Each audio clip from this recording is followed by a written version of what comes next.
All right, welcome back to the Resonant State, America's most popular podcast. Getting there. All right, and we're continuing again here on this fascinating journey, joined by Mr. Sean McCann with a Swapcast on Wake the Dead, and Mr. William Ramsey, of course, from William Ramsey Investigates. And I'll just do a little recap in this journey. We started out pre-Charlie Kirk, pre-Kirkian America, and we were just primarily looking at the movie The Manchurian Candidate. And then we have progressed thus far into this document, which is revelatory of, I think, to me is pretty compelling in that this shows that these plans and programs were being implemented, including the infrastructure. There was not even in World War II. There was no OSS even, right? There was no CIA. There was none of that existed. Okay. You had military, naval intelligence, I'm sure, army intelligence, whatever, but there was no CIA. There was no OSS. And everyone says, oh, CIA, Project Mockingbird. No, this is the inception with involuntary permanent subjects. What does a permanent subject mean? All right.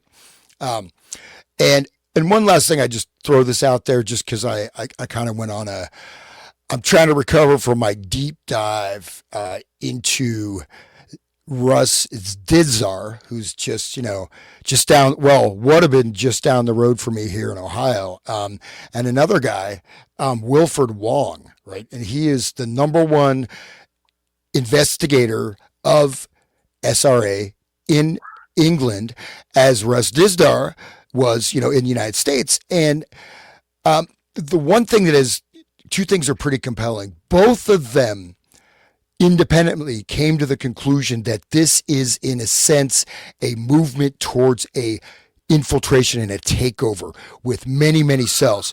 And Dizdar says the MPD, DID, whatever you choose to call it, is, well, according to him, is 99% of the time an offshoot. It's part of SRA. It is a emanation of SRA, and he's talking about 3 generations of this. So upwards of 10 million possible in the United States. And I'm throwing that out as looking at these mass shootings, right? We were going through like the number of mass shootings, which occasionally now doesn't even get on the friggin' news. I don't think frig is swear, is it? Like frigate ship. But we are on YouTube though. So. I know. But a fine line. But anyways, these guys were, and you have to say that, Dizdar was very hardcore, like right in the real deal stuff. And the way he talks about this, here's the one thing is that you see that this stuff is completely out of the news, right? You don't hear about any of these except for, we talked about the Hosanna scandal, but basically there's, the police are trained not to bring up any ritualistic aspects. Do not mention it. Like, as Russ Dizdar says, Dahmer had a bone satanic shrine with a power cone made of human skulls. So, this has been an aspect in many, many of these cases. And I mean, it is, hopefully it's not correct. If it is, then but anyways, it's really scary. But the other thing is that, and this is what, one last thing I'll say is that the covering up of these crimes, it's Wilfred Wong. So both of them off the grid or off the map. Wilfred Wong arrested, jailed for 17 years. For rescuing a girl from foster care that was being sexually abused by her father, and they had all the testimony, and the courts were going to give her back to her father. 17 years in jail, plus an additional 2 for something or other. So he's off the map, like he's gone. And Russ Dizdar, who, seemed relatively healthy, 65 years old, just drops dead. And his wife. And his wife 2 weeks later. Right. So it was during COVID. They put them on the freaking breathing apparatus and they died, just like Rob Skiba. To me, they were all murdered. It was just covered up. It was murder by a hospital. I agree. So, yeah. I mean, the people knew. Like the stats that were out there were like, if you go on the respirator, like 80% of the people don't come off. You're gone. So, and we talked about who works at the hospitals You know, who works in the local PTA? You know, like these people, the 10,000 sleeper cells or whatever that Russ Dizdar was talking about, are all infiltrated into all these pieces of society, parts of society where they are directing, they're doing their orders, you know. Anyway, please continue, Hans. Well, no, I mean, and that's one thing that that Wilfred Wong was talking about is he said he started this, he's done this for like 30 years, right? Kind of just like this. So he said, you know, there was a BBC documentary in the early 90s. There were squads, the social services were part of it. Now it's completely reversed. And even judges who are directly tied to occult circles and satanic circles are judging these cases, and the police infiltrated. You have the social services completely infiltrated, right? And one thing Dizdar talks about is these particular demonic summonings for invisibility, for darkness, for being hidden. And this is very, very common. Again, plus the level of infiltration, because they were doing something about this in the 90s and it was getting out there, right? At least to a certain extent. Now, you know what I mean? But why is that? And has it really gone down, or are we looking at it's just so interpenetrated that it's invisible? Very good question. Yeah. Yeah, well, why don't we know? Why is it satanic panic? Why did Gunderson, who was like around McMartin, where there's supposedly ritualistic sex abuse and animal sacrifices, say that Ken Lanning, in my opinion, other than Satanists Aleister Crowley, Anton LaVey, and Michael Aquino, Ken Lanning is probably the most effective and foremost speaker for the satanic movement in this country today or any time in the past. That's the naysayer from the FBI. It's a direct quote. I'm going to bring it up. Watch this. Look at this. This is from the Franklin's cover-up or whatever. And the finders disappeared. Like who swapped that, pushed that under the rug, you know? Like Friends of Animals. Things. Right. Yeah, right. Them too, right? The Scientologists down there, the best friends or whatever. But I mean, like these people are, it is penetrated all parts. Like where's the Jeffrey Epstein list? You know, like the highest part of government's like, oh yeah, that's fake news, guys. Don't look there. I mean, so really, like it's just more evidence. The more we see all this crap, like we talked about Eberly. If you remember, Sean, you were reading that from the intro to Program to Kill about these guys, you know, and Lanning and these guys are covering it up. McMartin case, all these guys. There's no such thing as satanic ritual abuse. It's all been proven fake. It's not. It's totally lying. Meanwhile, in Utah, they're like they got these real cases, and you know, which actually didn't. The Utah case got disappeared too. The prosecutor quit all of a sudden, and then they don't have a prosecutor for it, so they let the guy go. This what's his name? Starts with not Huerman, but I thought it was started with an H. But anyway, that guy was satanic ritual abuse perpetrator, you know, and oh, sorry, we don't have anybody to prosecute him.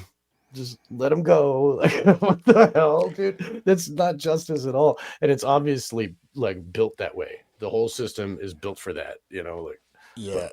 Well, you know, and then, you know, you have all these different cartels, and you have Guatemalans, Hondurans. And what I learned from Dizdar is that there's all these other kind of cultic voodoo type of religions that are also very powerful, some of which are more powerful than voodoo, right? And these are, I forget, like Palo Gris or whatever, and some other, you know, other ones. So all these different groups and circles have their own demonic type of summoning ritual spell. And then you tie that in with the SRA and also installing these types of energies into some of these multiple segments. So anyways, I'll leave that there. But yeah, it's just, who knows, man? But unfortunately, I mean, I wish we were living in the land, you know, everything was great, and, you know, milk and honey was flowing from the sky, and, you know, inflation, like I'm seeing like inflation. It's like, dude, it's like pretty soon I'm going to start eating I'm going to become a cardboarditarian because this food is so damn expensive. Right, really. It's interesting because I just did a show with Rise to Liberty, and I mentioned one of these, you know, I've read so many West Memphis 3 files, satanic ritual abuse type stuff. Satanic occult crime, I guess is the way to put it. But there was one in the case files from it. The crime happened in May 1993. It was from January 93, where the guy diagnosed Eccles with amnesia and dissociative states. Like, this is incredible. And he doesn't remember when he started drinking blood. So he said during that time he was 18. He said he started when he was 10 or 11. So that means like he had amnesia for some reason or other. Like, and then you watch him and you're like, why are you in public? Like, how can you get away with it? Like, how can you manipulate all these people without this kind of like self-reference? And then I see Eccles in a different light now that I know all this stuff. Exactly. That's like really what foul. I Russ can was probably bring it saying. up. 90% of all MPD, DID is a result of this type of grok breaking the clown type of treatment, you know. So, and what was Damien's dad all about? And what was that? What's going on there? And you know what I mean? Like, The mom never worked. Like, there's just so right. many things about them. Like, The and there was chemicals literally thing. there was a murder that happened the same year in '93 where they were out like at a bonfire in the middle of the night. Like, what the heck's going on? You know? Right. Like, why are you doing that? Like, it's crazy. Let me see if I can find this. I don't know. And if you read Crowley's, I mean, like if you read your book to learn about it, William, but you know, Crowley said the 8-year-old boy is the best sacrifice. You know what I mean? They got 3 of them right before Beltane on a full moon, and they submerge it in the water. You know, they eviscerate one of their penises. They got them bound, and I mean, it's like as occult as it gets, and everybody's like, "Where's the occult? What are you talking about? They're wearing black shirts. They're like Metallica, right? Okay." Right, here's the individual progress. I mean, this is all kind of SRA overlap type stuff. Individual progress report, Damien Eccles, January 25th, 93. Focus of today's session spent talking with Damien about his feelings of death. He brought with him to session a poem he had written during the past week. Theme of this poem centered around death and power. This is in the court records. You can read this. Damien explained that he explained his power by drinking blood of others. He typically drinks the blood of a sexual partner or a ruling partner. This is achieved by budding or cutting. He states it makes him feel like a god. This is current themes of Satanism. Damien describes drinking blood giving more power and strength. He remembers doing this as far back as age 10. He does not remember where he learned to do this. This is like amnesia. He believes there's no God. He believes that society believes there's a God because society is weak. He wants to be all powerful. There's a spirit inside him. Oh, sorry. He discussed how some of this is related to his experiences as a child. He acknowledges that some of this is related to his childhood abuse, trauma. This is like child ritual abuse. Wow. They're admitting it right here. He's admitting it. The spirit was put inside him last year. So this is like a double personality thing, right? Indicate that a month ago, the spirit decided to be part of him. When questioned how he feels about the spirit, what the difference is, he's able to relate. He feels stronger, more powerful with the spirit. He has not seen the spirit, but he does have this in addition, he reports conversations with demons and other spirits. This is achieved through ritual. He denies that he is satanic, seeing himself more as being involved in demonology. Dude, thanks, Damien. Yeah. Man, you're an intellectual. It becomes more noticeable today, and talking with Damien, that he has many things from childhood he simply does not remember. This is believed to be a dissociative response to trauma issues. Wow. He's a traumatic mind control guy. Isn't that deep, man? That's why he's out there all the time. Like he may not even remember, like Suran. Crazy. Well, have you guys seen the movie Him that just came out? Oh, No, but so just keep gay. hearing I about could it. not finish, dude. I got 20 minutes in. I'm like, this is the grossest, gayest thing I've ever seen.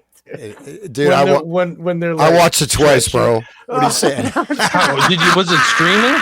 Did you watch it streaming? No, I did some pirate site. Yeah, I wouldn't pay for that crap, dude. So like, there's this scene. Okay, I'm just gonna say for everybody, warning everybody, right? So the dude gets accepted into this like training camp where he's training and learning how to be like tough guy. And if you're not watching, if you're just listening, it is a gay porno. I swear to God. Like they're like, and then there's like one of them's laying on the ground and he's got his knee up and the other one's got his knee and is like pushing on it and like doing this gyrating push. That was my favorite scene, dude. And then, but if you close your eyes and listen, one of them's like talking about how like, oh, do you even stretch? And the other one's like, oh, you're so big. And the other guy's like, oh, you're next. Like, dude, it's like a gangbang of like, It's sick. It's Oh, I'm sorry, you guys. so you're too homophobic. I couldn't take it seriously. You homophobe. You homophobe. You phobe. We got a phobe. We got a afraid. I'm so afraid. I was doing a. I was a doing a show the other day because I'm playing sitar, and I said, "Oh, my butt hurts. It hurts because I'm sitting." But he's like, "Oh, why are you telling me that?" I mean, I have these. I don't know why. It's like the sitar like attracts gay men. I remember I'm holding it. This guy came up like on his roller big skates. phallus. He's like, "Hey, that's so big. It must be really hard to play." Oh, are you stretching it? But anyways, back to the movie. Sorry. Here's this guy. Sorry, Somebody guys. comment was kiss Sorry, yes on guys. Wong. I saw Atwood's cowardice when Wong was arrested and imprisoned.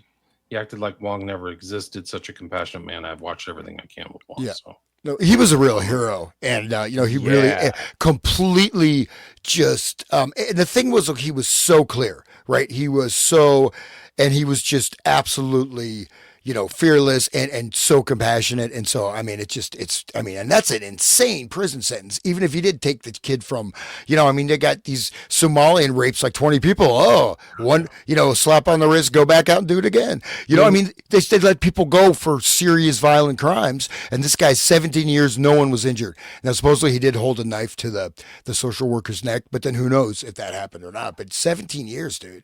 Do you remember the Franklin scandal? How the one girl who didn't recant was like sent to jail indefinitely until she recanted. Like, what?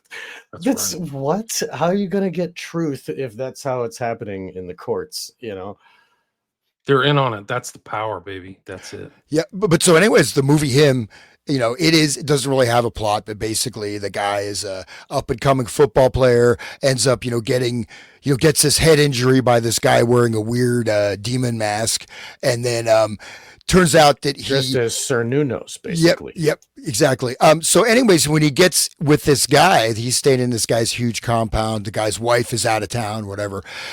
Turns out his secret is blood injections. He drinks blood. He gets the blood, and then the blood goes back. They call it the GOAT, the greatest of all time, the GOAT. So it's from the original GOAT, the first greatest football player of all time. It's his blood, and they all drink it, so he has to drink it, and he gets the power from the blood. So that is, and the movie itself, like, it doesn't really, to me, that's kind of a mind control, working, you know what I mean? I mean, the blood is the life. Like, dude, Right. that's pretty sick. But I mean, it makes it, and the goat with the whole Freemasonry thing and the circumambulating the goat, and like the royal family has a goat in the procession when they're like anointing the king. They got this goat dressed up. Like, what is going on? And they got the picture of the prince, and he's like holding the goat, and he's like holding the rear foot of the goat up. He's like, look at this foot. Why is Prince, whatever the hell is, the bald one that's not the one that's actually the son of Charles. Why is he holding up a foot of a goat? Why do they have the guy dressed as Sir Nunos? Like, and why is it trauma? Why do they got to traumatize the guy? Like, there's a lot to it. I mean, I just couldn't take all the gay stuff. I was sitting there with my wife. We just couldn't get through it. But I mean, I knew they were trying to push some culture. I tried, guys. I tried. Is it in the theaters or is it streaming on Netflix? Where is It's it? probably streaming. I don't know. Okay. I pirated it myself too. it's kind of flopped, I guess, at the box office. It deserves to flop, dude. It's anyway. We know I mean, the other Peele movies, they make you think. Jordan Peele's, like, when he directs it, it's like something. Oh, you actually are like using your brain. With this, it was like zoom right in. Look at this thing. It's like a MTV music video. It's like that level of like cognitive, necessities for that. Yeah. Watching that movie. Well, just to ruin the movie. So Please ruin it. Yeah, but so the end of it, right? So finally he has to have this battle, and he has to kill the other guy, the other quarterback, right? His idol.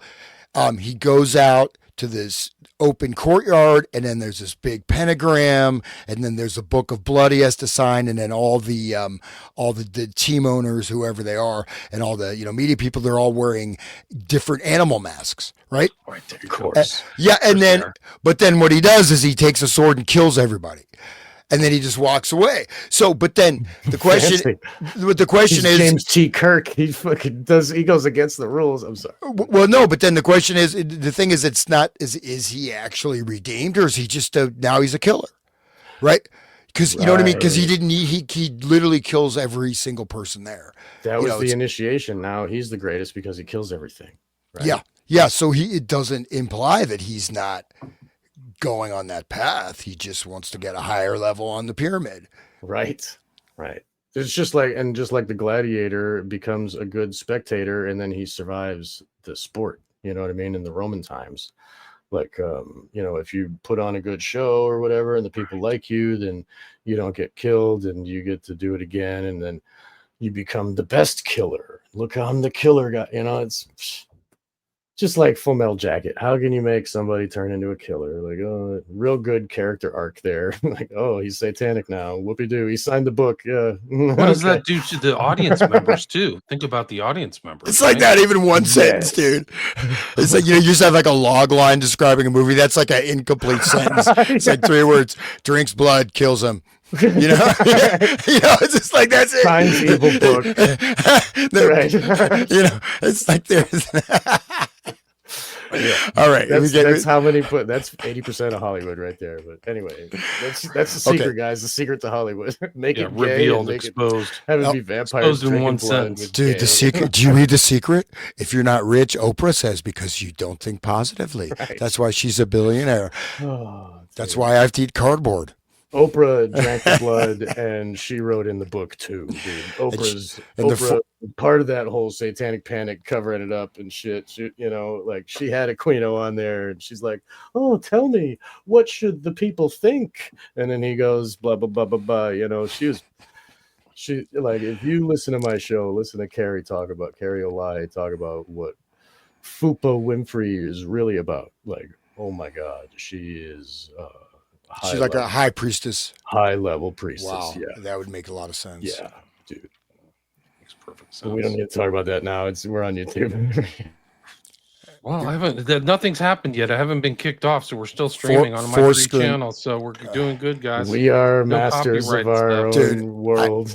I am suing Oprah for using my foreskin in her face cream. So it was or maybe, or I believe it was her. So Ellen DeGenerate had the other. It was the other one there, but anyway. Okay. So let's not talk about foreskins here. We're getting some real serious business, right? Okay. So. Okay, back to just quick recap. So sorry, listeners. Yeah. So anyways, back to the doc. Into it. This is like it's morphed into the common culture, right? So it's morphed into Satanism, into what you're watching on TV, into possibly some of these assassins. It's political assassinations. Weird things have happened, and it can be explained that some of the high strangeness of some of these characters can be explained. The genesis in the United States of this stuff. Estabrook's talking to Hoover. Perfectly capped. Absolutely. And even like, if you see, and I think at some point they start referring also to inputs from media, et cetera, right? There's the implications of that there. I mean, we're talking about it. Look at cannibalism. How much, if you go through all the movies about cannibalism, there are a lot. How about all the witch movies? It's like, it's really cool to be a witch. Let's just be a witch. It's super cool. You know what I mean? And these things are, and then even that Dexter, and you just kind of, Right. So lots of inputs that is just enough to give someone a push to take that first step. Or that Damien Eccles guy who really liked Metallica, and all of a sudden he's famous just for wearing black T-shirts, right? Yeah, I think he's a public figure recently. He's written books. He's featured on Stranger Things as kind of like a heroic figure. Of course. Yeah. Right. The figure's based on Eccles, the guy who's in the season 4 or whatever. Oh, so the satanic payoff or whatever. But yeah. That figures. Wealth and fame, I guess. I He mean, I think signed he the has some. book. Oh, he did it all, man. Yeah, did he it killed all. the people, killed the children, and I'm sure he signed the book. And that's why Henry Rollins is up there, like, oh, almost like love, falling over in love with this guy that who supposedly just went to jail. Why are you so All of famous? them. Yeah. You went to jail for having a black T-shirt. Why does this guy love you so much? Why does Margaret Cho want to give you money? Why does Peter Jackson, like, what the hell? Like, Right. it's weird.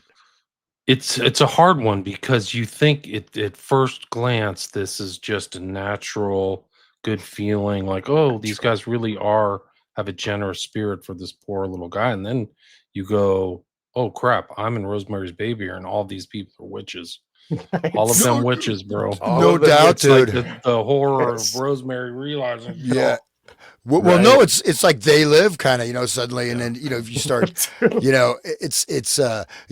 just aside on Henry Rollins, right? So I remember I was out in California as a kid, I bought like Black Flag LP playing it. My mom was like, I'm whatever grade I'm in, like fifth grade, you know, and then Henry Rollins, of course, very violent, family man, killing the whole family. But great thing at moment of Henry Rollins is he has this rant, one of the punk rants, but it's like totally woke. It's hilarious because he's like, hey, the hell do you mean? Like, it's so funny, dude. It's a woke punk rant, and it's really humorous if you ever find that. But it shows punk how rock is woke now. Like Patti Smith wants people to get the shot. Fucking, Jello Biafra tells people to get the shot. Like, it's wear a mask. Like, that's not punk rock, dude. wow. Yeah, No, so it is, like but it's if totally turned upside down. if Like, you're a depopulationist and want people dead and murdered and miserable, do you want them to take the bioweapon? Like watching Trump just promote that guy Borla or whatever, just blow your mind. Like, whoa, right. that's it. The pig taint Borla. Okay, that's how he got his job. Was Bro, he has his studying doctorate pig in like taint. it's like Veterinary animal something. husbandry or something. Right. He studied how far away the genitals are from the asshole of a pig. And that's how he got promoted to the head of Pfizer. Okay. Anyway, sorry. You'll never take another shot again if you know some of this stuff. well these we things will are all be talking interrelated. about this. We will be talking about this not on YouTube probably in another couple weeks. Yeah. Our good friend, we're going to continue with our Black Pill Digest deep dive into that whole scenario. We missed it last year, but this year we're going to be having that conversation with both of you as well. So have you guys studied the strange death around Henry Rollins? He's dead? He dead? I didn't even know. Yeah, I'll have to. That'll be another show. I'll find my old video. Oh, I studied all those guys when I was doing the West Memphis 3, right, almost 15 years ago, like 2012. So, right, yeah, and it's Henry bad. He was in Venice.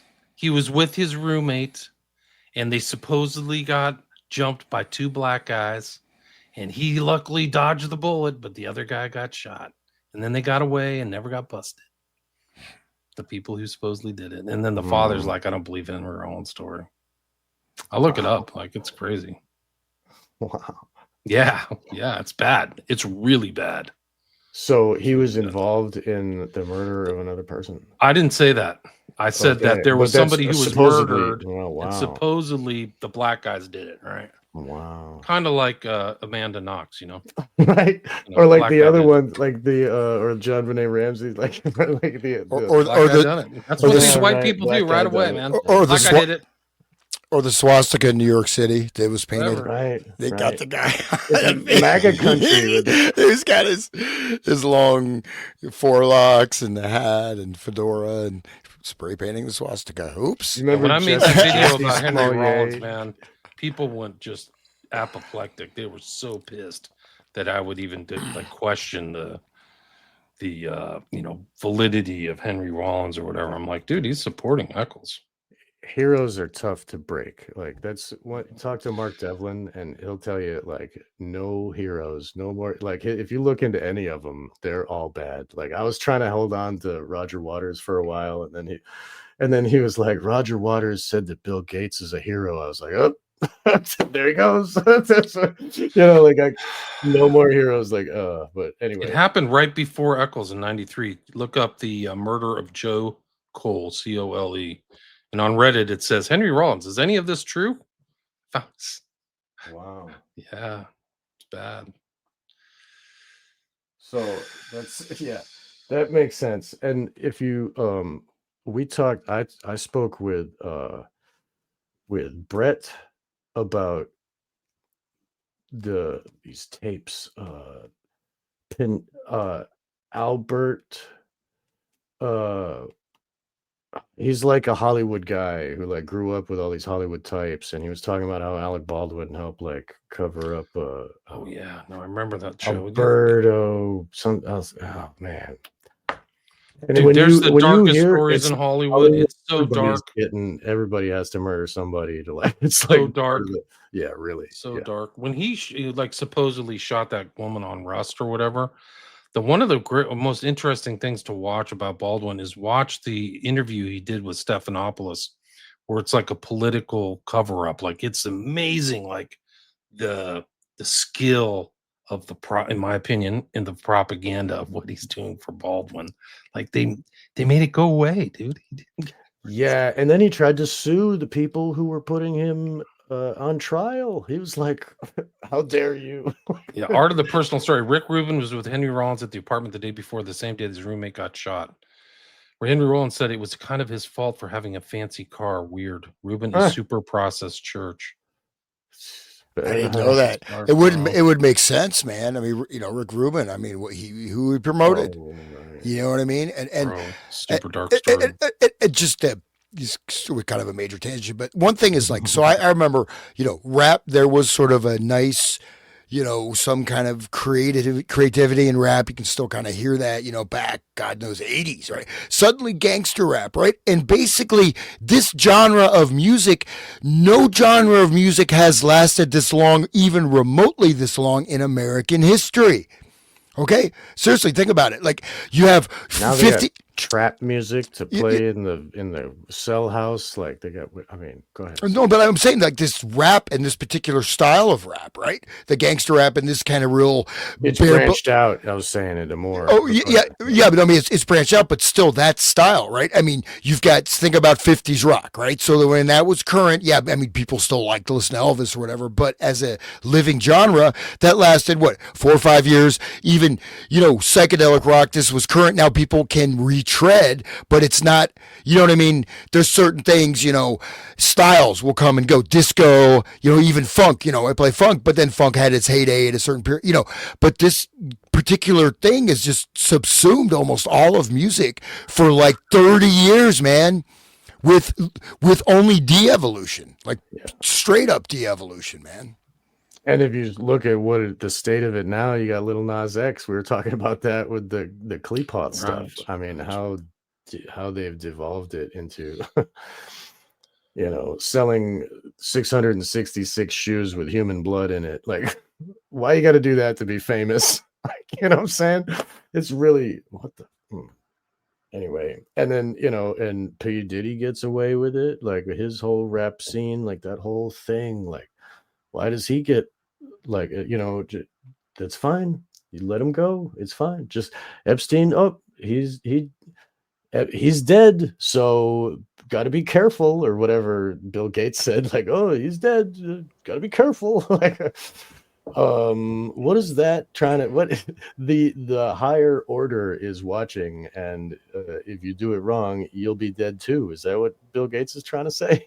Like, you better not ask those questions. Right, the type of control that they have, like those of us that aren't Grok the clown, we have to be like they have to intimidate us and they make examples and stuff. That's why Wong got 17 years to scare all of us into submission and like give all of us the learned helplessness that there is no justice and we have to just let our children be fed to this evil. I mean, it's all learned helplessness. Same thing. It's trauma to the public of all of us when we see the injustice, and we hear of these stories. Look what they did to Julian Assange, trumped up charges. 2 so-called like Right. rape cases, which weren't rape. They're voluntary. I think they set him up with a honey trap, and then the girls kind of come. Oh, he didn't use a rubber or something, and then they misled the public saying he raped them. It's like, no, this is consensual stuff, man. They went home. He went back to their place. So like he went back to the woman's place. Like the guy was a minor celebrity, so he was like, right. And what did he the do? benefits of a man who likes women, whatever you want to call it. But like he was not Cis male. Ugh. yeah, he wasn't married. So Right. like he's free to do what he chooses, right? And there's no shame they in just that. turn that and it's all a bunch of rapists that are trying to do it to it. They rape all mind children, control, you know, bro. like, All oh mind man, control. yeah, dude. Well, no, then you got like the Me Too movement, but I mean, you look at like, I mean, you know, Diddy was like, he was Diddying it up, man. You know, he was corrupting people, his freak offs. I mean, absolutely debasing people, dehumanizing, you know, really disgusting. Humiliating, yeah. Yeah, disgusting stuff, orgiastic stuff, and then what he's drinking beer in his minimum security jail. He's probably going out golfing with Bill Gates. Hi, P. Diddy. Let's go golf. You got some good. Let's do some crack. Good thing you're not dead like the other guy, huh? Well, there's strange deaths. Didn't his ex-wife say that he got her or something like that? He poisoned her or something.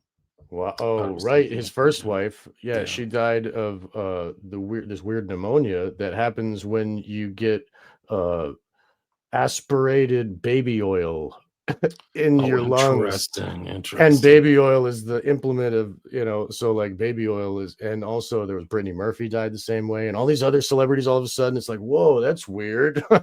What? And it's just. Anyway, but he was like drugging the baby oil, right? I think he was drugging the alcohol, and he was giving alcohol to underage girls with the drugs in it, and he had those labeled as separate, so the dudes wouldn't like mix up the alcohol and get dosed themselves. But he he would have these huge amounts of baby oil. I don't know if he dosed the baby oil, but he drowned people in it. Like they died because the large amounts of baby oil that went into their lungs. And how did that happen? Were they raped in the mouth? Like, I mean, this is really sick podcast, you guys. I'm sorry. Dude, these blackmailing, all these people, famous people were there doing all kinds of crazy stuff. They had also, the interesting thing about that is they had parties within parties. So like you get into the party, right? That would be a victory. But then if you were in the party, you could be brought into an even more secretive chamber within the party. Just like if you circumambulate the goat, then you might become a Shriner and get to ride in a little car, and then you might be a Joker and get to go to the parties with all the hookers. And we just showed Hoover with the Shriner cap last time. That was my thumbnail. Yes. Yeah, there's these South African group. It's the husband-wife duo. They have lots of kind of occult stuff or whatever, but their name is escaping me. But he's talking about how he was with, I think it was like P. Diddy and like 2 or 3 of the other top rap guys, you know, and you're hanging out. It's like, hey, would you like to have some sausage? We're going to oil it up. You know, and he starts making like, I'll have a bratwurst. And then he put a video on of some like, basically it's how the gay porn video is like, I'm not into this. But this was word. You're talking about the N-word. The N-word. Yeah. So again, that's the indoctrination, right? I mean, that's the, are you willing, either are you into this or are you willing to bend over for the stars? You're willing to have a rocket go in so your rocket can go up. That's the Ace of Swords right there on Crowley's Toth deck, right? The Ace of Swords going into the crown. Like, anyway, yeah, that's some Kundalini magic, and we've been like veering way off course, guys. I don't know. Yeah, we got 40 minutes. Let's really go back in like here. Sorry, guys. Who wants to read something?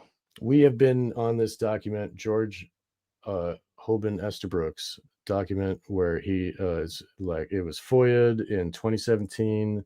This is from 1936 to the 70s or 80s. I think it goes a long way. Yeah. This is the correspondence between Estabrooks and the FBI. And we've been diving deep in the last like 3 episodes. We're on page 54 today.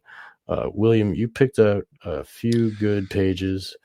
and we're gonna leave the reins with you. Let you Okay. take over. Just the thing is, like, I don't want to reread all the correspondence, but basically, there's a back and forth between Esther Brooks and Hoover. They're trying to set something up at Syracuse. They left off where Hoover said we're going to send somebody up to Colgate, which I think is Hamilton, New York, and Esther Brooks counter offers saying, "I'll send 3 subjects down and hang out in Washington D.C." So they're trying to set stuff up, and there's this guy Tam, who is part of like the special unit at the FBI, and he's going to be the kind of intermediary between Esther Brooks and Hoover. And we talked about the psychopathic hospital. It's mentioned here in some of these documents, but it's really like during the kind of Christmas era or the holiday era, kind of what we're in now, of 36. So they're trying to facilitate this stuff. There's back and forths. So Esther Brooks is going to show up in Washington during the Christmas, like 2 weeks during Christmas, and he's going to teach whoever needs to know how to operate these 3 subjects that are unwilling, permanent, mind-controlled subjects. Right. Two males and 1 female. The males were part of the CCC. Right. Whole Civilian Conservation Corps, I think it is, right? Yeah, So that's what government. The president set up, right? Right. FDR set up. Yeah. Yes. Public works, basically, you know, that, you know, Public you're there, you know, hard times, you know, we're in a barrel, you know what I mean? Like, you're pretty poor. So that was for the people that are very desperate, actually. Right. The Dust Bowl and the Depression was like, this is right, like right after that or during that.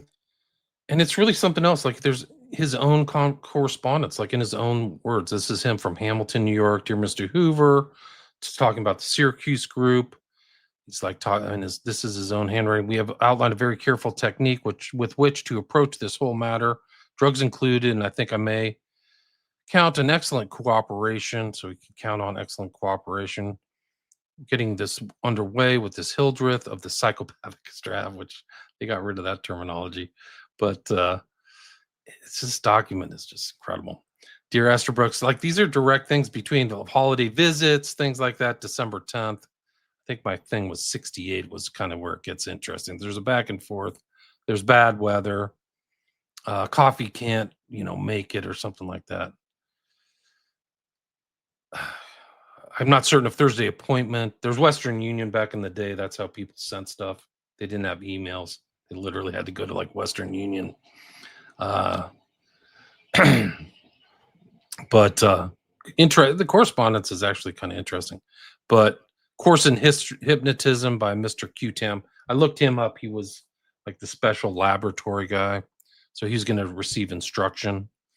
And this is an interesting one. This is of interest to Hans. We've talked about him and other things, the cybernetic stuff and the Macy conferences. So this is page 68. Esther Brooks to Hoover. I had a very interesting interview with Mr. Coffey on the occasion of my last visit to Washington. So he'd already gone to Washington. He made 1 or 2 proposals, which seemed to me extremely interesting. I've asked Dr. Cutton's consent. That's a guy also from Colgate or whatever. To my cooperating along the lines which Mr. Coffey suggested, and Dr. Cutton sees no possible objection. It appears that our examination period comes from January to February 2nd, so they're pushing it back to 37. Mr. Coffey suggested, among other things, that he and I pay a brief visit to Dr. Milton Erickson, Eloise State Hospital, Eloise, Michigan. Dr. Erickson is perhaps our best research man in this whole problem and would, where's that? Problem, and would, I know, be very pleased to cooperate. I've written Dr. Erickson to see if he will be at the hospital during this period. Should he be there, I might I suggest that we make our visit, say, the weekend of the 23rd and 24th of January. This would give us the opportunity of seeing Dr. Erickson and returning immediately to Hamilton, where I could spend the next week with the individual whom you might delegate to work here. That's Tam. During that period, this letter's suggestion is in keeping with the proposal made by Mr. Coffey. I shall be very much interested in having your reaction on my proposition concerning Dr. Shankweiler made verbally to Mr. Coffey. Dr. Cutton, that's the head of Colgate, I think, wishes me to extend you his very best wishes, G.H.S. Esther Brooks. And who is Milton Erickson? Yeah. And so Milton Erickson is really Really a seminal figure that cuts across the decades, right? So he was the primary Bandler and Grinder, right?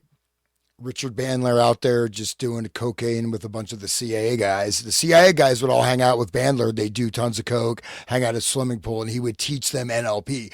But the the two primary influences and the potentially the progenitor, right, of the whole NLP movement was actually Bateson, but the main technical research person was Erickson. It was based mostly 80% off Ericksonian hypnosis techniques. And I have some of the original volumes of NLP, and they are, so you have these books like Frogs and the Princes and all these paperback things, and they're all mostly just dialogues, right? Or transcripts.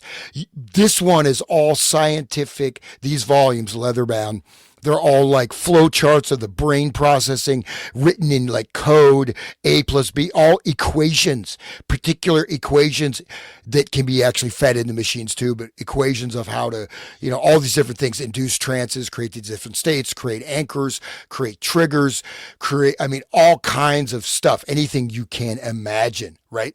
But the thing about Erickson, I want to emphasize is that he was the master of inducing various degrees of hypnotic trance, right? And including like, okay, so you don't know what you're doing, you don't know where you're going, or inducing a trance, you're actually hypnotized, but you think you're normally conscious and aware. You don't even know you're hypnotized. And that's a perfect lead into where we're going to get to. Yeah, but also and he would hypnotize, like, so if I was an Ericksonian hypnosis, I would. I mentioned I had that CD box set of CDs for my friend from the pickup artist. Like, Mary had a little lamb whose fleece was white as snow.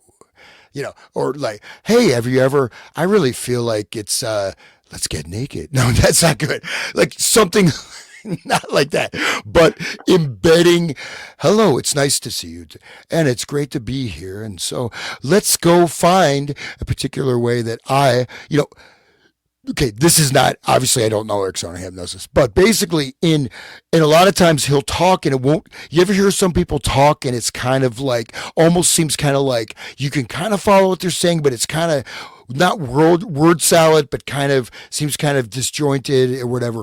Bandler is a great example of that. People even give speeches like Bateson. You listen to Bateson's public speeches. They're like this, right? They don't get to the point. You know what I mean? But this is how they embed the Ericksonian hypnosis command lines and various triggers and things like that. So it is a subtle technique, but then you can use also physical touching, et cetera. But yeah, Erickson, very, very, very, very important. So that's my little. Founded the American Society for Clinical Hypnosis in 1957 and served as his first president. So he's at this for decades, guys. This is him in 37. This is a freaking expert. And I mean, it shows the confluence coming together of Estabrooks, Hoover, and Erickson. What's interesting though is those things like, so when in the 80s or whatever in NLP, and go to that because I was into that literature a long time ago, way before it got people say, oh, you're using NLP, like a lot of people don't really even understand what the principles are, how it works, etc. But he is kind of like this old scholarly grandpa guy, sitting on his easy chair, and just this old guy just happens to be good at hypnosis, and all this other history is obscured, right? Especially this early history. I mean, so really just look at him as, some kind of 70s, guru, guy or whatever. Right. But, but they formed themselves to the public that way, right, Hans? I mean, don't you think? Absolutely. And you just kind of, if it's not in the media, unless someone's going to do scholarly research, they're not going to know. It's as good as invisible. So this is without breaking the legs of Grok. Neurolinguistic programming is like subtle, and it puts you in the trance because of the cadence of the words being spoken, and you lose and you get put into an alpha state, basically like a TV set, kind of. Is that what you're... There's many different techniques. So there's a whole variety of things, and it can be much more powerful, and it could be a complete, also to the level of almost total domination and mind control as well. But primarily, you're dealing with the formations of consciousness, internal, external, different modalities, and they actually have something which is quite interesting, is the eye movement stuff, right? Which was EDM something. No. So this is the access, right? So if you look up and to the left, you're accessing imaginary kinesthetic. You look down to the right, you're It's doing like a memory that you actually remember or something, right? or you're either accessing a memory or accessing something externally, but you can actually track. And they had these cue patterns of basically, so the eye movement related to what part of your brain you're accessing or what you're experiencing. So there's a whole code with that. Supposedly this was discredited, but that's one of those things where I wonder if it actually works, right? And you can even notice it. And sometimes, certain things you can do, like if you need to do a particular type of task, you can like look in a certain direction to access a part of your brain. But you can code someone and you can get a reading of what their subjective consciousness is doing. And this allows you to come around the back door. And also to implant things. This is called anchoring, right? You put an anchor in. Right. So put the American flag right there when you start crying at the movie, right? Yeah. Well, a lot of times anchors will create a state, right? So there's a particular stimulus, then you've anchored that state in, right, with the trigger. So you can create an emotional state, you can create a psychic state, you can create a mental processing state. And it anchors it to a symbol or a thought, right? Symbol, word, combination. It could even just be like that teacup, right? We talked about. Yeah, the thing with the spoon with the, right. That's the monkey paw, right. That's a classic example of that. Right. He attended earlier conferences such as the 1942 Hosea Macy Jr. Foundation event on brain research and the 1960 Hypnosis Symposium. So he's all involved in this. His research induced amnesia, false memories, and antisocial behavior. So he knew all these techniques. We're going to find that here if we get through this document. I wanted to say, Kelly, thank you. Kelly just boosted my confidence. Oh, she said Hans just hypnotized me. But no, I mean, but notice, and even public speakers, right? And you can find this, especially in, if there's something kind of a little bit, not say off, but they're talking and it either seems like sometimes, you could also do it by it seems like you're just either kind of rambling or else jumping around subjects or just something. And a lot of times that's where things like that will be embedded in there. A great example of this is Terrence McKenna, right? He talks like that. So Terrence McKenna, he goes on and on forever. Yeah. Right. Yeah. So, yeah. Anybody want to read this? This is page 70, memorandum for the director. So this is going straight to Hoover, involving Esther Brooks and Erickson. I'll take that. Memorandum for the director. The Executives Conference on January 7th, 1937. Messrs. Tolson, Tam, Hintz, Quinn, Schilder being present, considered a report submitted on January 5th, 1937 by Mr. Coffey concerning a recent conference with Dr. G.H. Estabrooks with reference to the Bureau's continued study of hypnotism. Dr. Estabrooks reported his continued study of this entire subject and indicated that he had been corresponding with Dr. Erickson, now stationed at the State Psychiatric Hospital in Eloise, Michigan, who has done some startling work along these lines. That line is in quote, startling work along these lines.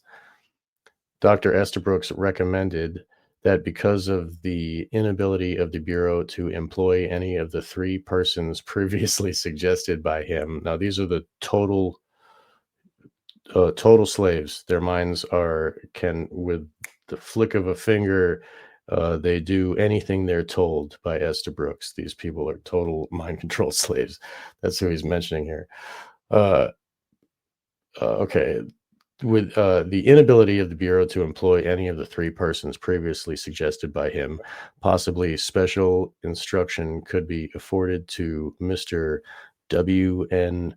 Shankweiler, present applicant for a position as special agent in the Bureau, whose file indicates that he plans to accept appointment in June of this year.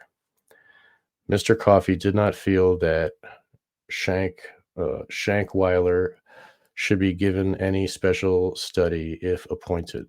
He advised Dr. Estabrooks that the Bureau desired to keep him in touch with this matter and recommended that Mr. Quinn Tam of the Bureau's laboratory staff confer with him for about a week, and stated that efforts would be made to have Mr. Tam spend this period studying the subject of hypnotism. Dr. Estabrooks wanted Mr. Coffey to visit Dr. Erickson at Eloise, Michigan. Mr. Coffey suggested that possibly Mr. Tam could arrange this visit.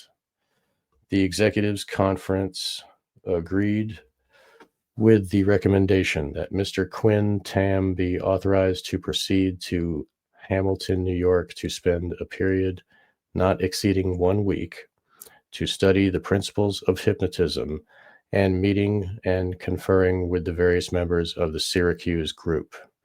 The conference, however, was not disposed to recommend that Mr. Tam proceed with Dr. Estabrooks to Eloise, Michigan, to confer with Dr. Erickson, or to agree with Mr. Coffey's recommendation that arguments be made, if possible, to assume Dr. Estabrooks' traveling expenses from Hamilton, New York to Eloise, Michigan for this conference. The executives conference recommended, however, that the Detroit Field Division be written to conduct inquiries as to Dr. Erickson's research along these lines. So, startling work along these lines. Would you like to say something about that, or should I keep going?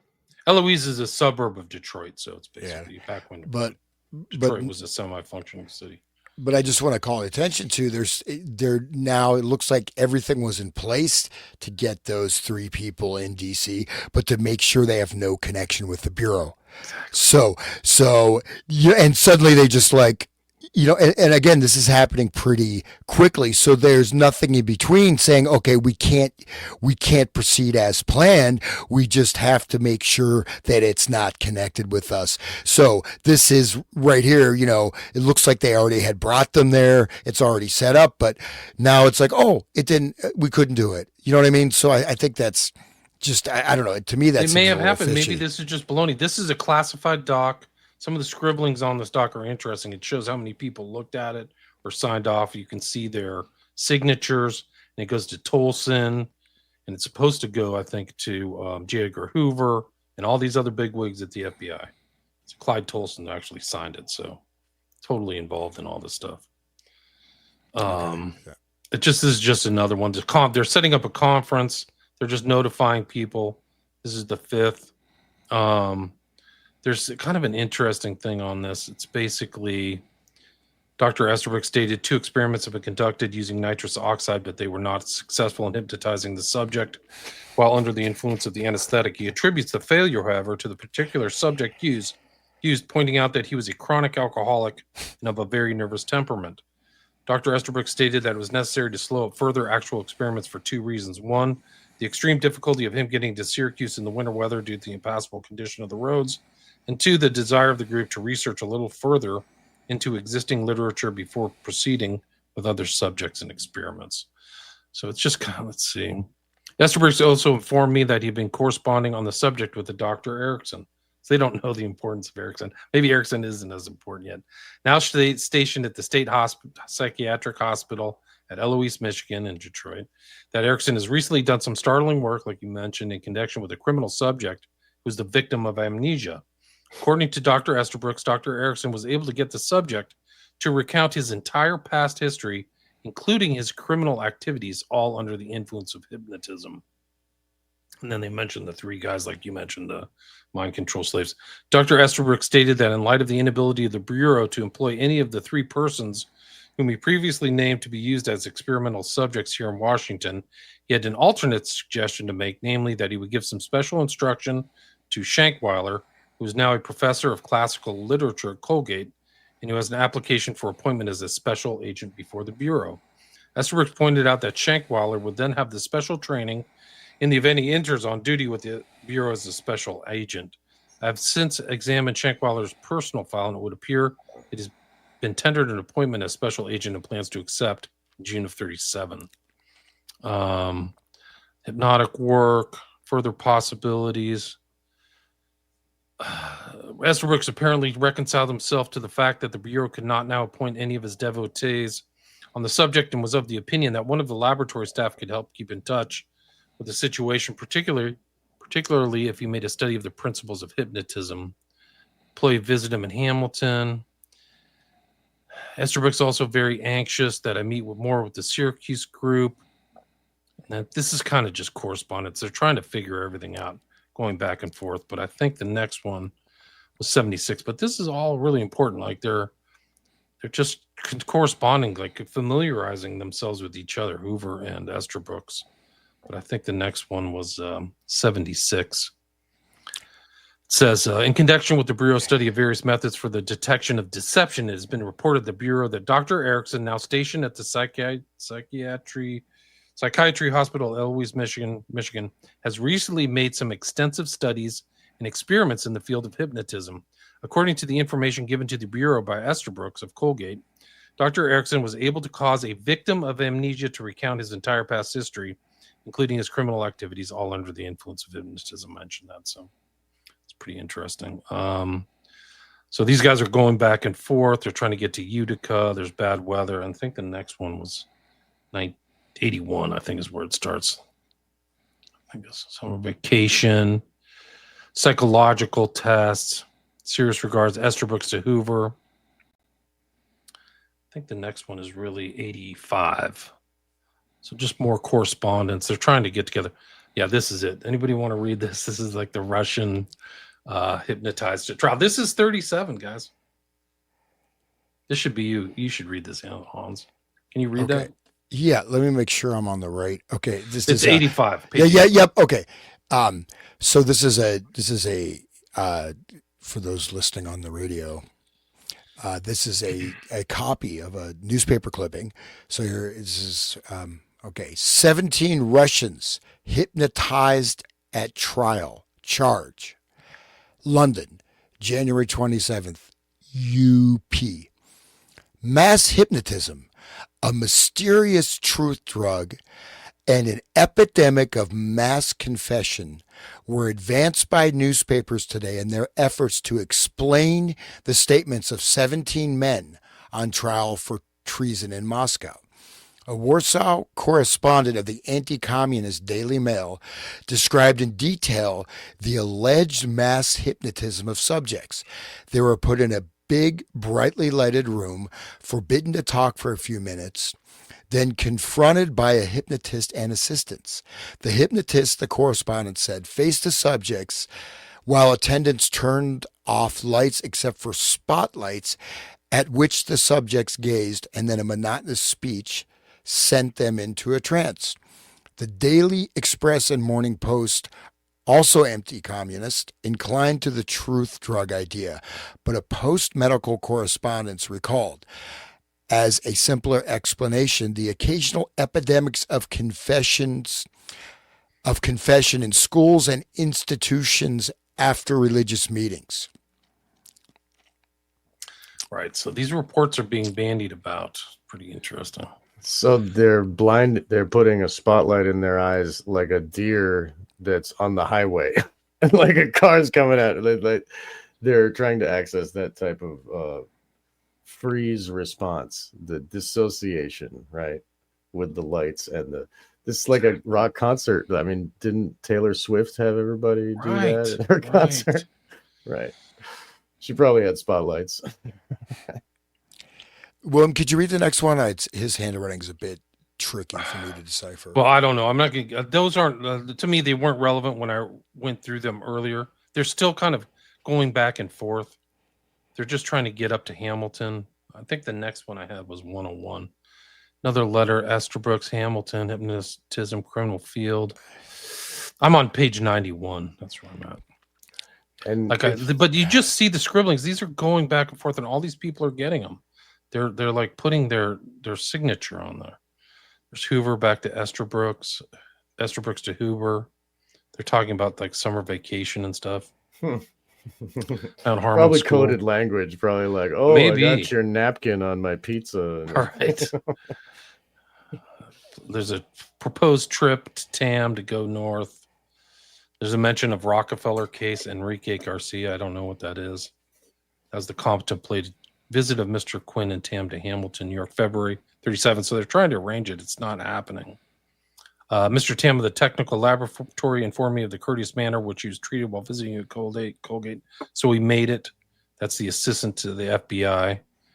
And then Nathan, and then Estabrooks. Visit. I wish to thank you for listening to names. We're at the charge possible. And then Estabrooks sends something back. I promised him the names, initials of several gentlemen if he wished. These are Reifenstein, Hildreth, Dooley. I'm not familiar with some of these names. They don't look familiar to me. But he's also looking for a job. And then this memorandum of Nathan, if anybody wants to read this, this is interesting. It's page 101. Does anybody want to read that? Any volunteers? I can't hear you, Sean. Go ahead, Sean. Sorry. Yeah. Okay. I'm sorry. I'll take over. What were you saying? 105? This memorandum for Mr. Nathan, March 10th. Is that what you're talking about? William? Is that? Oh, you're muted now. Okay. Yes, yeah. Thanks. That's great. All right. I'll take over. Okay. The ramifications which he is finding in the problem itself. That's probably continued from a previous page. Okay. Can you see what's on the screen? It's a 101. It says memorandum from Mr. Nathan. I'll get it. Here, I was on 105. Here we go. Memorandum from Mr. Nathan, March 10th, 1937. Yeah, the following is a report of the visit of Mr. Q. Tam to the laboratory with Dr. G.H. Estabrooks of Colgate University, at which time Dr. Estabrooks demonstrated to Mr. Tam the various phenomena connected with hypnotism. Sorry, I had the heater on. I'll turn it off. During the first evening of the visit at Colgate University, Dr. Estabrooks demonstrated his technique using two presidical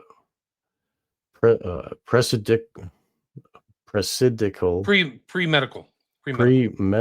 All right, that's an M. All right, sorry. This is a mimeograph. We're having a time. These are hard documents to read. And it's a millennial moment. It's okay. Oh, yeah, you bastard! I'll never live that down now. Handwritten ones are impossible to read. Right, it's right. But anybody can download them and decipher them themselves. I posted it on my send us the stuff. If you have like things that we missed or anything, please send us an email. You can contact Sean or Hans or me. Yes. Send us an email. If you have any thoughts or comments or questions, we'll look at the comments here after we're done with this document. Yes. Okay, that'd be great. So two pre-medical students from whom he had picked from a group of 10 students as being possible hypnotic subjects. Mr. Tam was informed that Dr. Estabrooks had never worked with these two students before. During the process of the demonstration, Dr. Estabrooks was successful in immediately inducing a deep state of somnambulism simply by the suggestion that the student relax and go to sleep. Just a suggestion. No prior. He didn't work with them before either, right? Wow. He'd never worked with these two students before. But somnambulism again means there's like sleepwalking, right? They're asleep and they're doing activities, they're following the commands while like a zombie, man. Yeah. That's a great point. That's what these people are like. They're like sleepwalkers. They get put into a somnambulistic state. So yeah, Estabrooks is this just magician that just puts people just by suggesting, okay. During the course of the experiment, Mr. Tam observed Dr. Estabrooks's method in inducing hypnosis and also ascertained from him that it is his belief that approximately 1/5 of the people in this country will make good hypnotic subjects. However, The consensus of opinion is that such a state of somnambulism is most successfully produced in people of the higher intelligence level. This is the same with all the SRA stuff, that the children have to be creative and intelligent. However, this correlation of intelligence with the ability of the person to be placed in a state of hypnosis did not follow through all the experiments which were conducted. On the second day of Mr. Tam's visit, in the company of Dr. Estabrooks, he proceeded to Syracuse University, where various doctors of the psychopathic clinic were contacted. The first of these doctors who Dr. Tam met was Dr. Marion Dooley, one of the recognized world's authorities on drugs. Dr. Dooley, during the course of conversation which Mr. Tam had with him, advised that he understood that the Michigan State Police, in their work in conjunction with a Dr. Snyder, are making extensive use of the so-called truth serum. I'm assuming that's truth serum, SERA. In connection, Dr. Dooley advised that Dr. Snyder is successfully giving injections of scopolamine and also sodium anitol in large quantities, which have previously been thought to be fatal. Does anybody know what scopolamine is? Anybody? Yes. That's a zombie drug, man. Yes. Yeah, that is the drug that's used. They blow the powder on you, and then next thing you know, you're lying naked in a bed with a bunch of dudes. Or you can watch videos online of dudes who've been rolled in Colombia by prostitutes who they've applied. It's called devil's breath or something like that. It's scopolamine. So this is like scopolamine is like when it's manufactured in a lab or something like that. But it's They're doing it to this day. It comes from the flower of the tree. It's like a natural, but it takes away your will. It makes you have no will. Just like what Dahmer was trying to do to his victims. He wanted to like burn their brain with acid and shit, so they would just be a zombie. That's what he wanted. He actually drew zombie. He drilled holes in their brain and poured acid in. Right. Yeah, which is Dude, incredible to stuff. make a somnambulist. Like that. He just didn't know these techniques. Best movies of the German. Luckily, he didn't know these techniques. Here's the thing: reread that sentence again. In connection with Dr. Dooley, advised that Dr. Snyder is successfully giving injections of scopolamine and also sodium amytal in large quantities, which have been previously been thought to be fatal. They're succeeding. This is a success. In 1937, guys, we're way before MK Ultra. And had to have some of this information. And the thing is, they're doing stuff that, this is not like gentle experimentation, man. This is like, oh, let's see how much we can give. Oh, his heart's used still to beating. think this was fatal. Here's Here you go. Let's just, it is.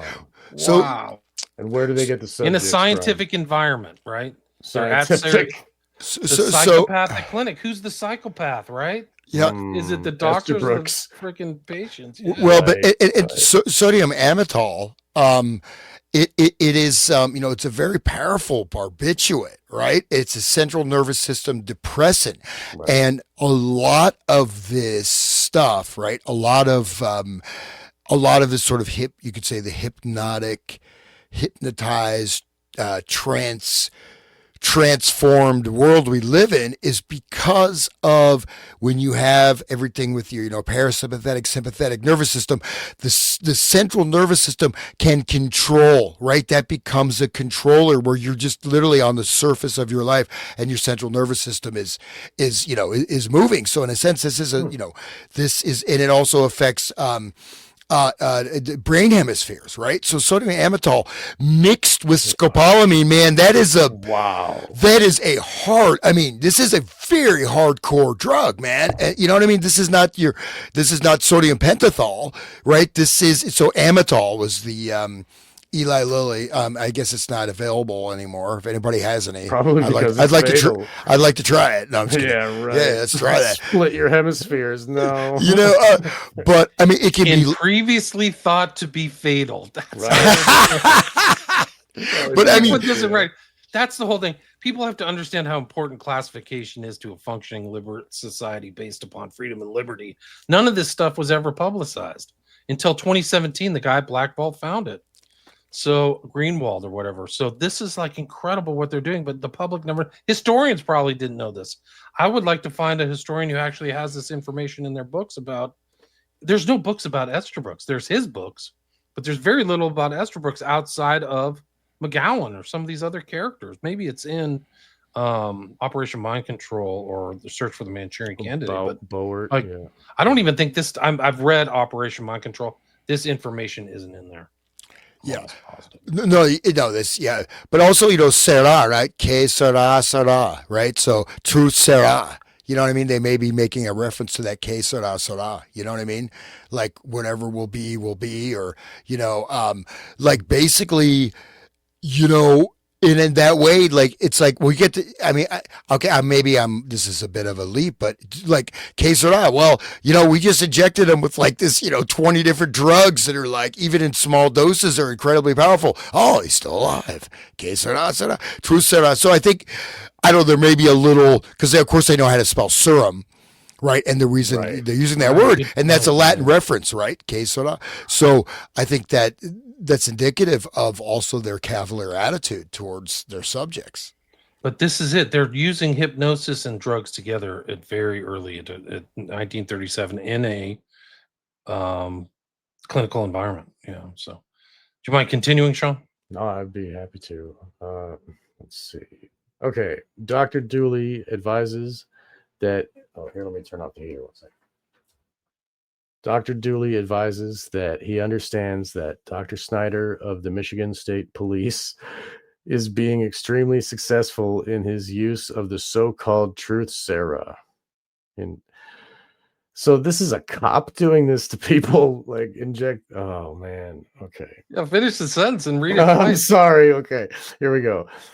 Dr. Dooley advises that he understands that Dr. Snyder of the Michigan State Police is being extremely successful in his use of the so-called truth serum, but that publication of any of the work being done has been withheld. Mr. Tam also asked Dr. Dooley about the use of oxygen, such as is being made in hospitals at the present time to reduce the air tension in special rooms. What's that about? How would that affect your consciousness if there's less oxygen? Dude, they do. I don't know. I've heard that casinos in Vegas increase oxygen. Right. It keeps, to keep gives you awake. More energy. Yeah. Keeps you awake. They want to induce the somnambulism. They want to make sleep. Right. Yeah. But one thing that we don't really think about, not to make people freak out, but let's just be totally paranoid. We got the black awakening is coming. We got all these cells of chosen ones, mind-controlled assassins ready to wake up at any moment. But the black flame. But with scents, right? Smells, like that's something also they use. I mean, because also inhaled drugs, right? But very small particle content in atmospheres, in schools, in shopping places. Like sometimes you notice like kind of and Fitch. Like weird smells, but you also have the memory that's like an NLP thing, right? Triggering, but also who knows, like some of these drugs or things like that just being put, into the air conditioning or whatever. Or into the police interrogation room. What? The police are doing this? Like, I don't like this, I'm saying anyway. Dude, they're thinking about it. That's what's crazy. Right. So, okay. I'm just glad Damien Eccles isn't a Satanist. I feel. Right. He just likes the moon. It's satanic panic, guys. It's satanic panic. Stop panicking. Stop panicking. I'm a demonologist. Theorist. Yeah, I'm just a conspiracy theorist, I guess. Stop engaging in satanic panic, conspiracy theorist. Are you crazy? I better go to work and believe the TV. Yeah. How could you doubt the FBI story in anything? Right. Tyler Right. Robinson killed Charlie Kirk with a 30-06. And the bullet disappeared. It exploded his heart, but it's not there. We can't Exploded his find heart. It stopped at his spine. Right. And then it bounced his heart and went back up. And it's like a magic bullet. It's like incredible. Magic bullet. They're trying to pull that. You guys are asking way too many questions. Again. Go huff some oxygen and some scopolamine and shut up. That might be fun, actually. Here we go. Okay, moving on. So in this connection, Dr. Dooley, reduce the air tension in special rooms, right? In this connection, Dr. Dooley advised that the use of oxygen in this form produces a mild state of intoxication and is used in a great number of dementia praecox is what it's called. I think that's what they called it. Cases. Okay, so that's like a Latin term for a judicial thing. Alzheimer's. Basically Alzheimer's. Oh, I see. My grandmother had that. Yeah.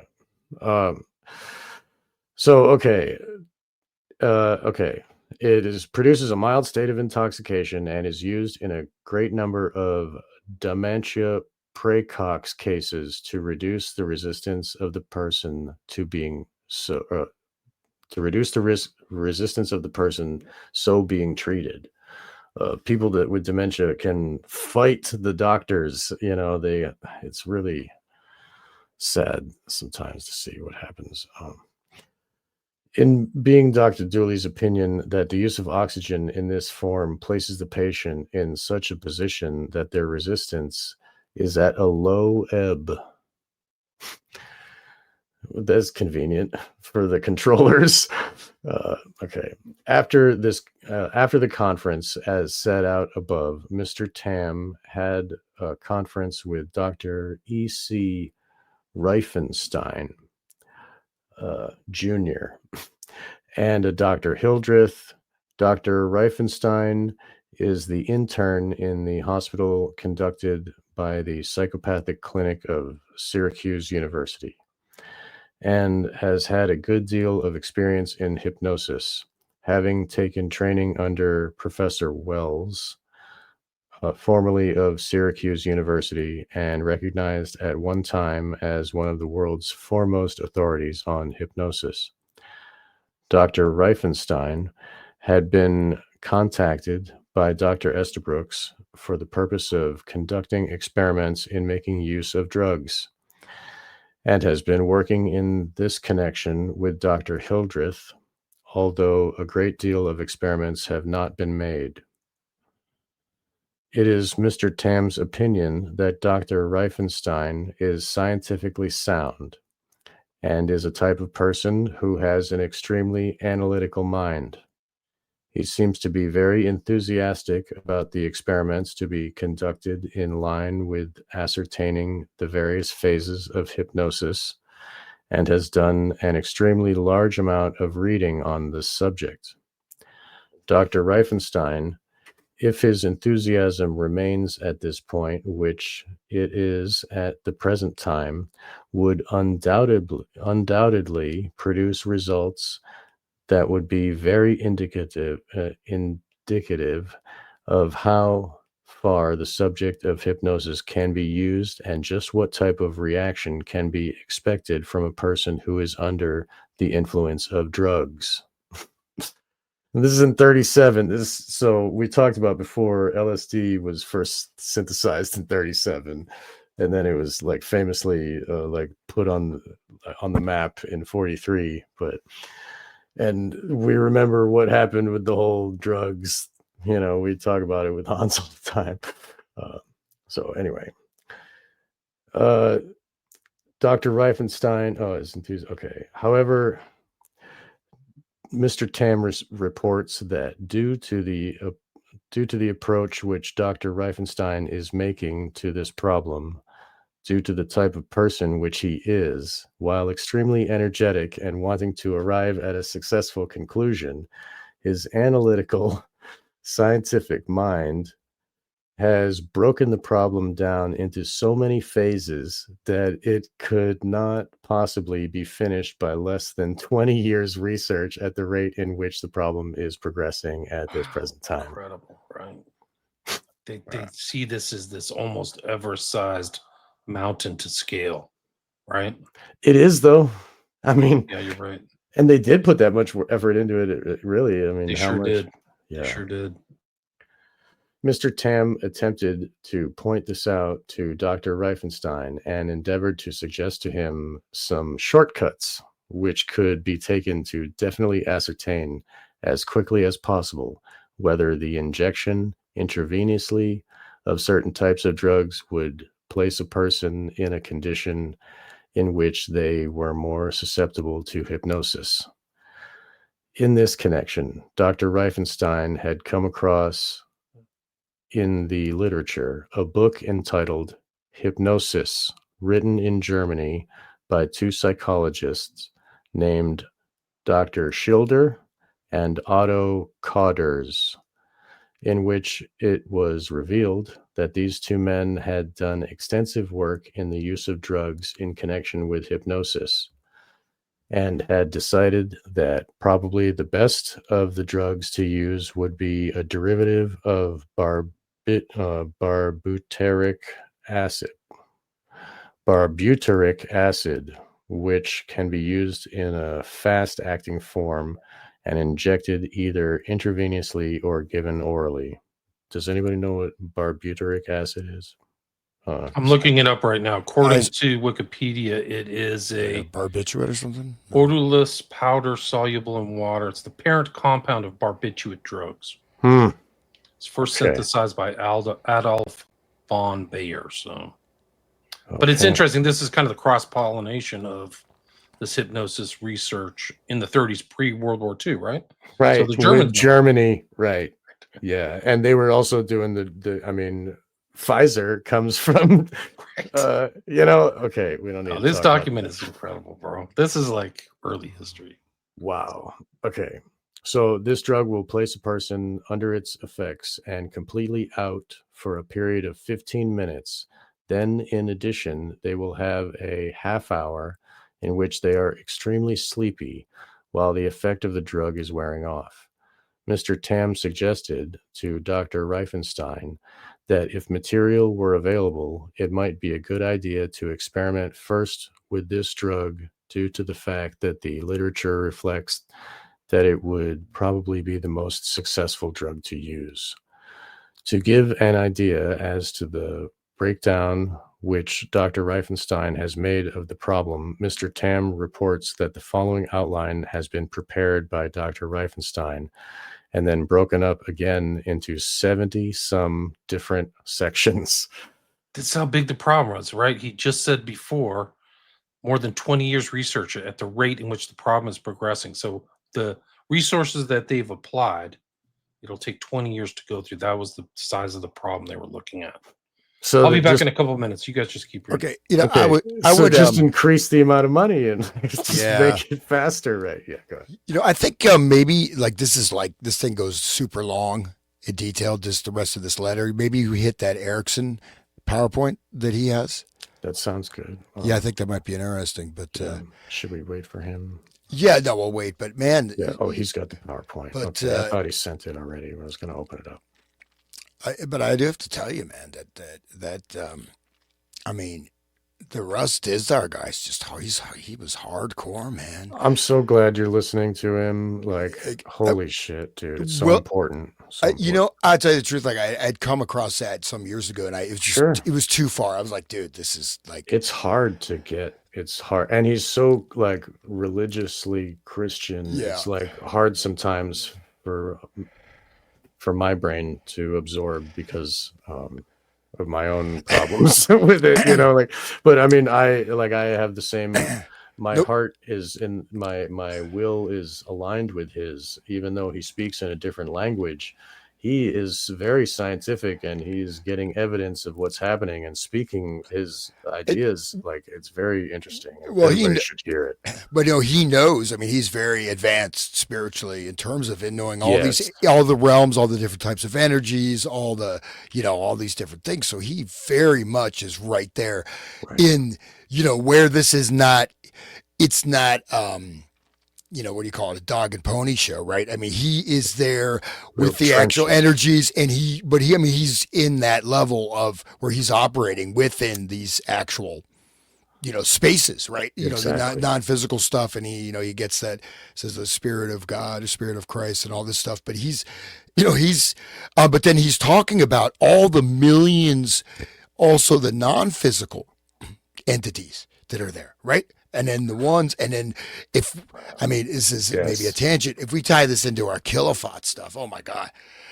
Whoa. Then that's like I didn't even really want to entertain that, but if you dial that in with this level, then not only does it really make sense, but then it's like you can see, It's happening.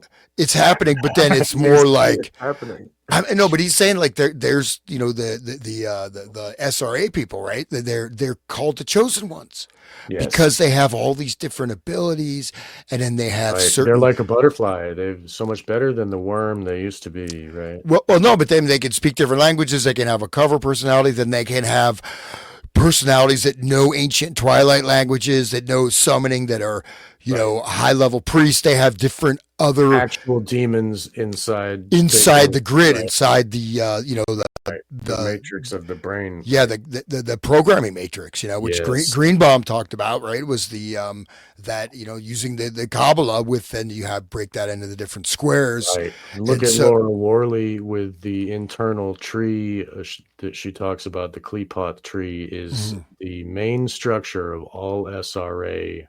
Like the Kabbalah tree, she calls it. But I mean, you and I know the Kleepath tree is connected. The same, it's the reflection of the same tree, But anyway, that is, she talks about Laura Worley. She just wrote a new book. I want to get her on the show again. She's been on my show, and she talks about how the tree is part of the internal grid. That is the structure that the rest of it is all hung upon. Like the Alice in Wonderland stuff is just taken and then placed on top of this other older internal structure, which is the main, so that it can be accessed by the specific people that need to access it, because that one's programmed with aliens. Oh, that one's programmed with Alice in Wonderland. Oh, that one, but they all have this internal core programming of the tree. It's really sick. Yeah. Hey, William, my suggestion was, because this is a pretty extensive, the rest of this document, would you be interested in hitting that Erickson PowerPoint you found? Because I think that seemed really fascinating. So, did you guys get to just where it started, general outline of problems of hypnosis? Yeah. Okay, so then we can just pick that up last time. Let's go to Erickson stuff. Come on, computer, what are you doing? Okay. Want to share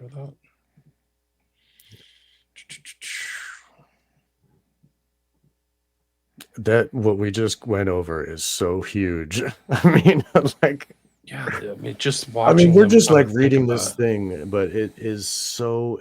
All the connections are tied, and we look at they're even saying witch drugs combined with hypnosis, and we almost killed these people, and these ones are previously thought fatal, baby. Right, dude, and it's not even funny. I don't know why I'm laughing. It's incredible. I admitted it. You have to laugh. It's just how could this this clown world that we live in, it must be like a farce, dude. How can this be true? But these are hardcore drugs, man, and they're intravenous, and they're like, is the most they say hardcore. If you OD on scopolamine, you can be in some kind of altered state for months. Like, right, you forget stuff, but like you have this kind of, they call it like a psychedelic hangover, where like you're a mess for a long period of time. Right. Like, and people can go and watch. Vice did a documentary talking about scopolamine. They went to Colombia, and they're talking about it. And they like he was saying, the hookers will blow the stuff in your. They have dust, and they blow it in your face, and it gets on your skin, on your eyeballs, gets in your nose, and it just affects you completely. And you have no will. And the hooker says, "Bring me to your house and give me all your possessions. Bring me to the ATM and take out all your money and give it to me." And they're on video doing this, and it's like, it's unbelievable. Right. And if the government had this power in 1937, I mean, And they're doing it and testing. And this is just stuff that is in their correspondence. We don't know, like, where the other documents are, where the guy in the white coat is just writing down, okay, we got Bob to go to his bank in 1937 and get money and come back. He doesn't remember it. Like, And he we're gave us, or whatever, shot somebody or whatever, criminal act. Oh, that makes this whole thing about, like, you can't make somebody to do something outside of their will. What if they don't even remember? How do they have a will? It's just like Exactly. you said, Sean. Exactly. They don't even have to be a broken grok clown, traumatized, broken. They can just be, oh, whoops, I got this dust blown in my face that I don't even remember. And where's my stuff? And, yeah. like, And how hard is it to say, oh, well, those 3 subjects, it looks like they were pretty much brought to DC and whatever. And then, but they're saying, oh, we can't have the Bureau. So when you write about them, say, oh, unfortunately unable to employ. Because there's, you know what I mean? There's just a gap from these guys are there to, because nothing the correspondence discusses that this isn't going to work out. Suddenly they're stating that, right? Which is right? That was the William Ramsey Investigates mascot. That was Poppy, guys. Oh, okay. If you listen to my show, there's a guy who listens to my show a lot, and this cat will come in and use my leg as a scratching thing. So I'll be concentrating on a show, and she'll scratch me, and I'll be like, "Ow!" And the guy will write like, "Oh, your cat attacks again." And then I had this kind of really, it's an aside, but I had this really kind of famous historian from Israel, Benny Morris, talking about a serious subject like the Holocaust of Armenians. And the cat freaking uses my back like a scratchboard. And she climbed up my back with her paws and peeked over like an alien or something, looked around. And Benny Morris is like, what the hell? You should go watch it. I'll see if I can find it on my video. I didn't know what to do, but apologize. The problem is that the cats bother me if I close the door. So I'm actually I'm owned by them, so to speak. That makes sense. Before we go to this thing, I'd like to go through some of the comments and say hi to everybody. Oh, We're yeah, at the please. 1 hour, 30-minute mark. We've got 213 live viewers on all the different streams. So thanks everybody for joining up and being here with us. Really appreciate it. I have a lot of really positive responses from people about this series and kind of opening people's understanding, mine included. So yeah, Apple says episode 4 is their favorite. Yeah. My favorite, I think I already read this about Wong. Let me see if I can turn this off. There we go. That looks better. Kirk, Israel, Tyler Robinson was a drones bomb maker in Ukraine. What? I didn't know that. Wow. Ukraine is BlackRock. Who was to connect the Trump assassination BlackRock? So if they can prove Tyler Robinson was a drone bombs maker, that's incredible. He's a young guy. He's smart. I know that he scored really high in his ACT, so it's pretty weird. He's got a trainee girlfriend. He's got to be smart. Right, there you go. He's you even stretch, bro. Cutting edge. Have I visited the Hampstead? I did a lot of research on the Hampstead case. Everybody will be really disappointed on my take that the wife was faking it and she was involved in a custody battle. And there's recordings of her with a cop, and a lot of her stories don't add up. And the guy who was with her, I think they emulated the whole abuse case. And that they fled, like, supposedly persecution. One of the problems with some of these cases is they don't supply the details, and in that case, some of the details don't make sense. The tubes and going to fast food restaurants and swim zones, and putting babies through the FedEx and stuff like that. They don't seem plausible to me. She also talked. The mother, also, in my opinion,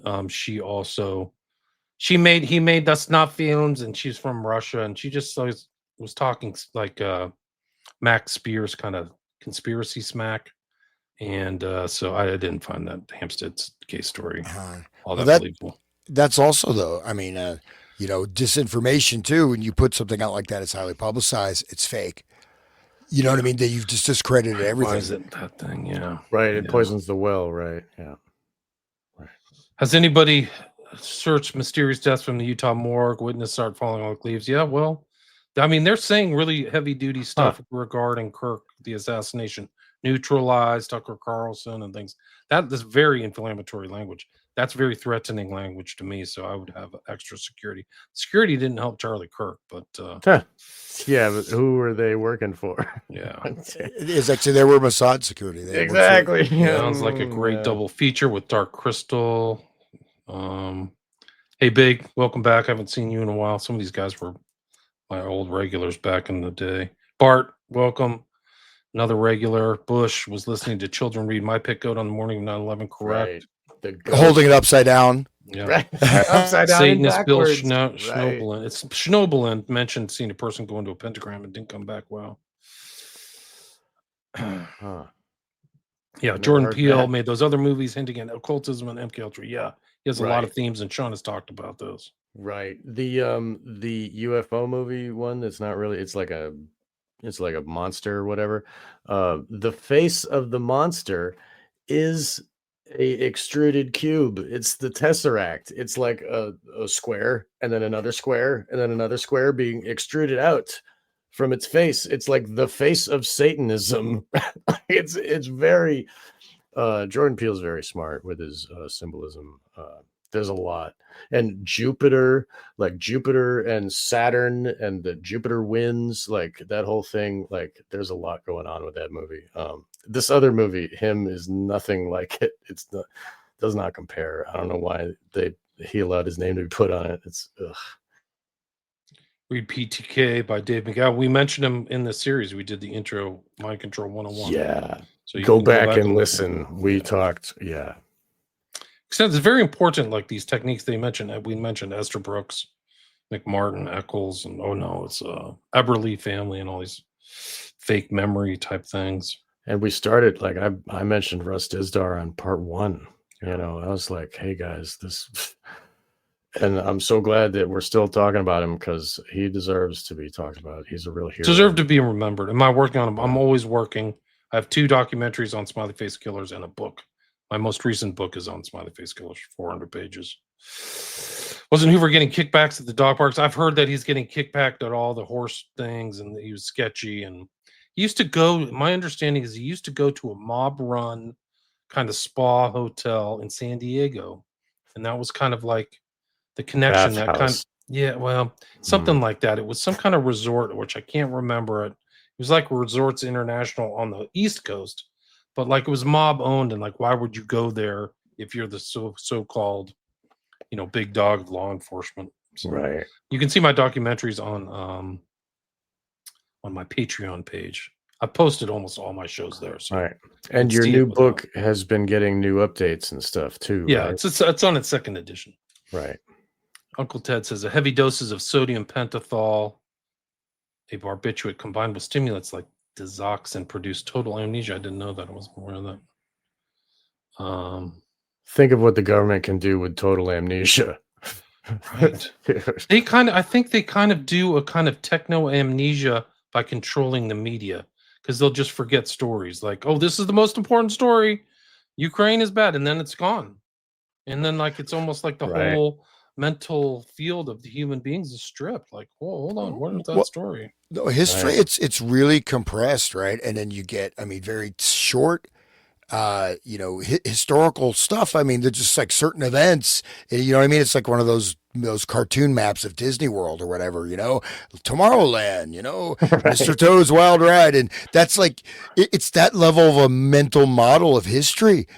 And you just basically move, like there's basically certain types of events or situations. You just put the newest thing in that same space, right? Mm. And you just, put a color or paint on it. And this is, but it's that same narrow, it's like the I Am the Cheese book, the kids riding around in a bicycle around this village, just going in circles every day,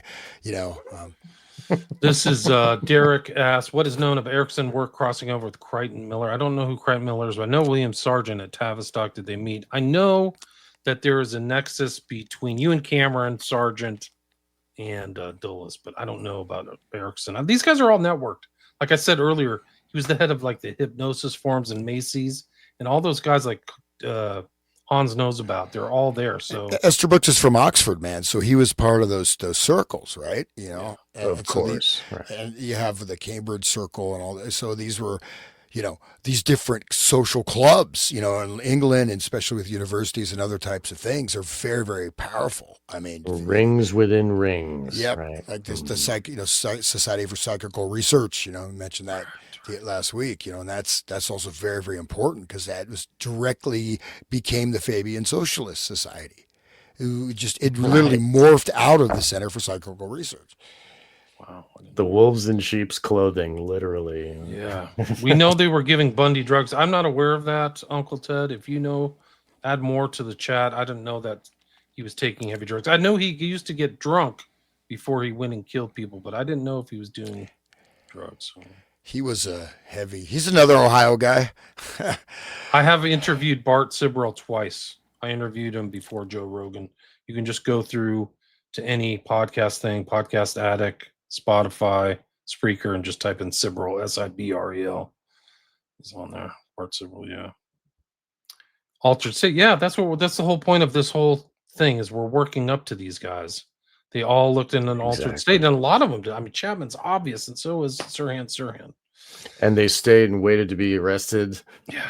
You know, like that's the whole thing of programmed to stay and wait to be arrested. Like, and some people, even the journalists, don't know the right questions to ask. Do you remember being there?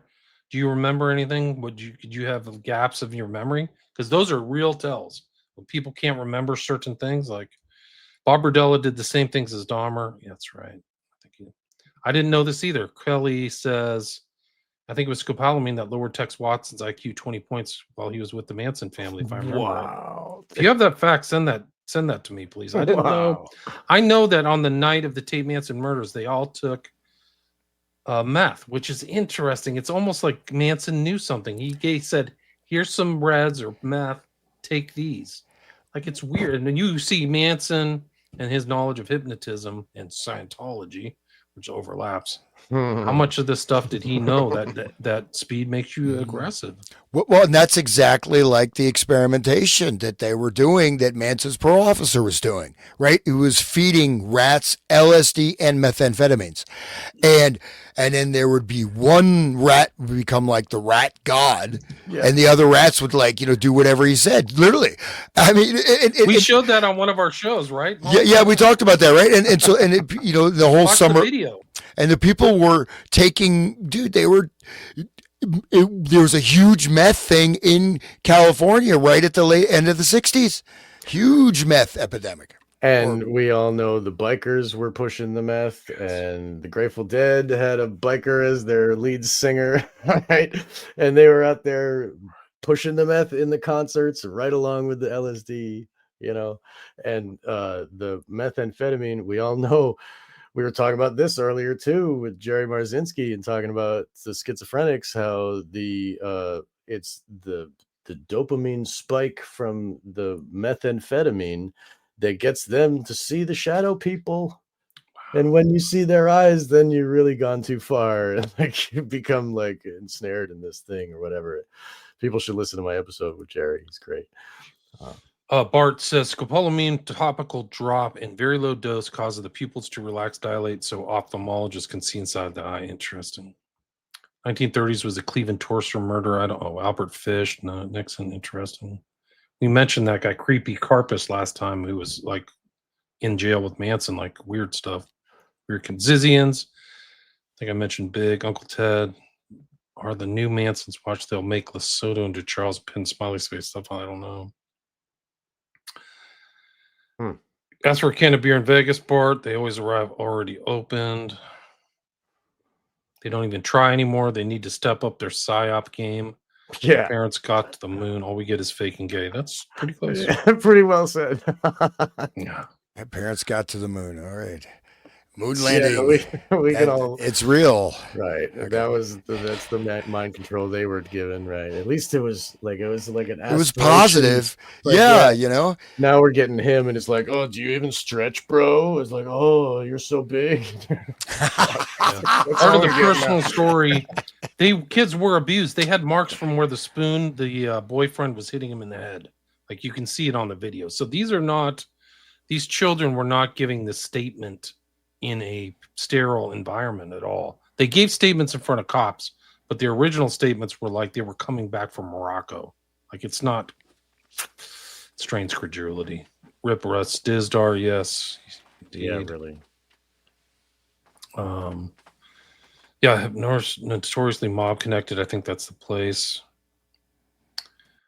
Dahmer's a textbook case for hypnosis states. I'm not aware of that. I've done a lot of shows on Dahmer.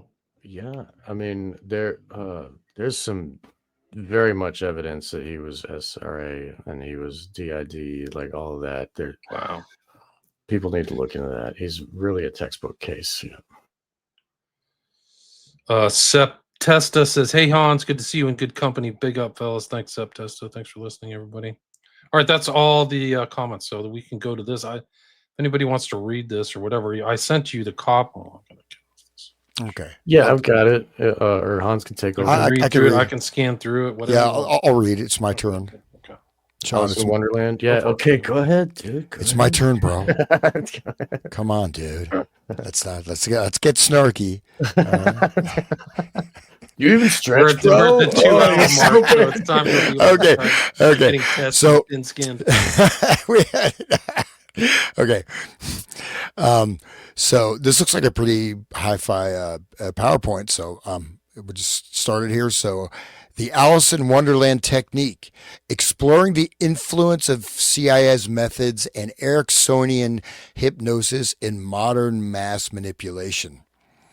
And so this is actually like a clip, that movie that Sean Connery was in with this giant head like floating in space. Zardoz. Yeah, that's a great with that. Yeah, that's with the loincloth. He's like up there and floating in the sky. Zardoz is actually a great film. But anyways, a picture of the headless giant too, right? Isn't that like a totally occult, like headless giant is like from the French guy, I can't remember his name. Shoot. He had a totally dark secret society. It's unbelievable stuff. It's mentioned in Program to Kill. I can't remember his name right now. But okay. He's a friend of mine uses the moniker Headless Giant. Yeah, it's a deep occult reference, people. Yeah, right. Okay. Understanding modern manipulation. This presentation delves into the Alice in Wonderland technique, a method used by the CIA and the innovative hypnosis techniques of Milton H. Erickson. It will highlight their application in contemporary mass psychology, particularly written online and social media platforms. Particularly within online and social media platforms, showcasing how these strategies influence perceptions and behaviors. I don't have my glasses and I cannot read that text, so you can go ahead. I'll do it. Manipulative disorientation. The Alice in Wonderland technique utilizes disorientation to influence and alter perceptions, making it easier for the target to accept suggestions without critical analysis. Wow, sounds like modern media. This is a coercive method that creates a surreal atmosphere, creating confusion, leading to compliance with directives or suggestions. Literary inspiration. The technique draws inspiration from the literary work Alice's Adventures in Wonderland, where the protagonist experiences a series of bizarre and illogical events. The literary influence is reflected in the method's ability to create a dreamlike state that alters reality for the individual. Historical context and relevance. Through the use of this technique, the CIA aimed to explore mind control and behavioral manipulation, particularly during the Cold War era, as part of various psychological operations.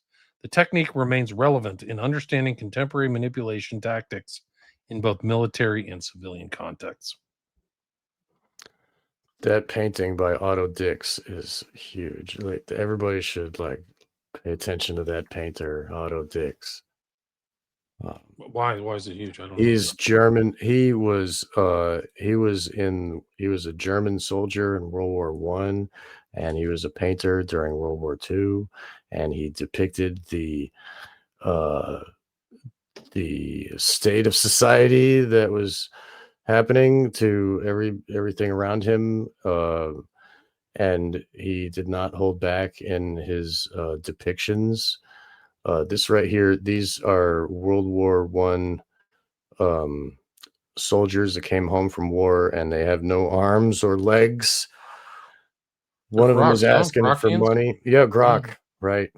and one of them is asking for money. He's real sad. The other one is wearing a business tie, but he's still on a skateboard, like going through town in the city, like, oh, gotta go on my skateboard. And he's wearing a nice like suit.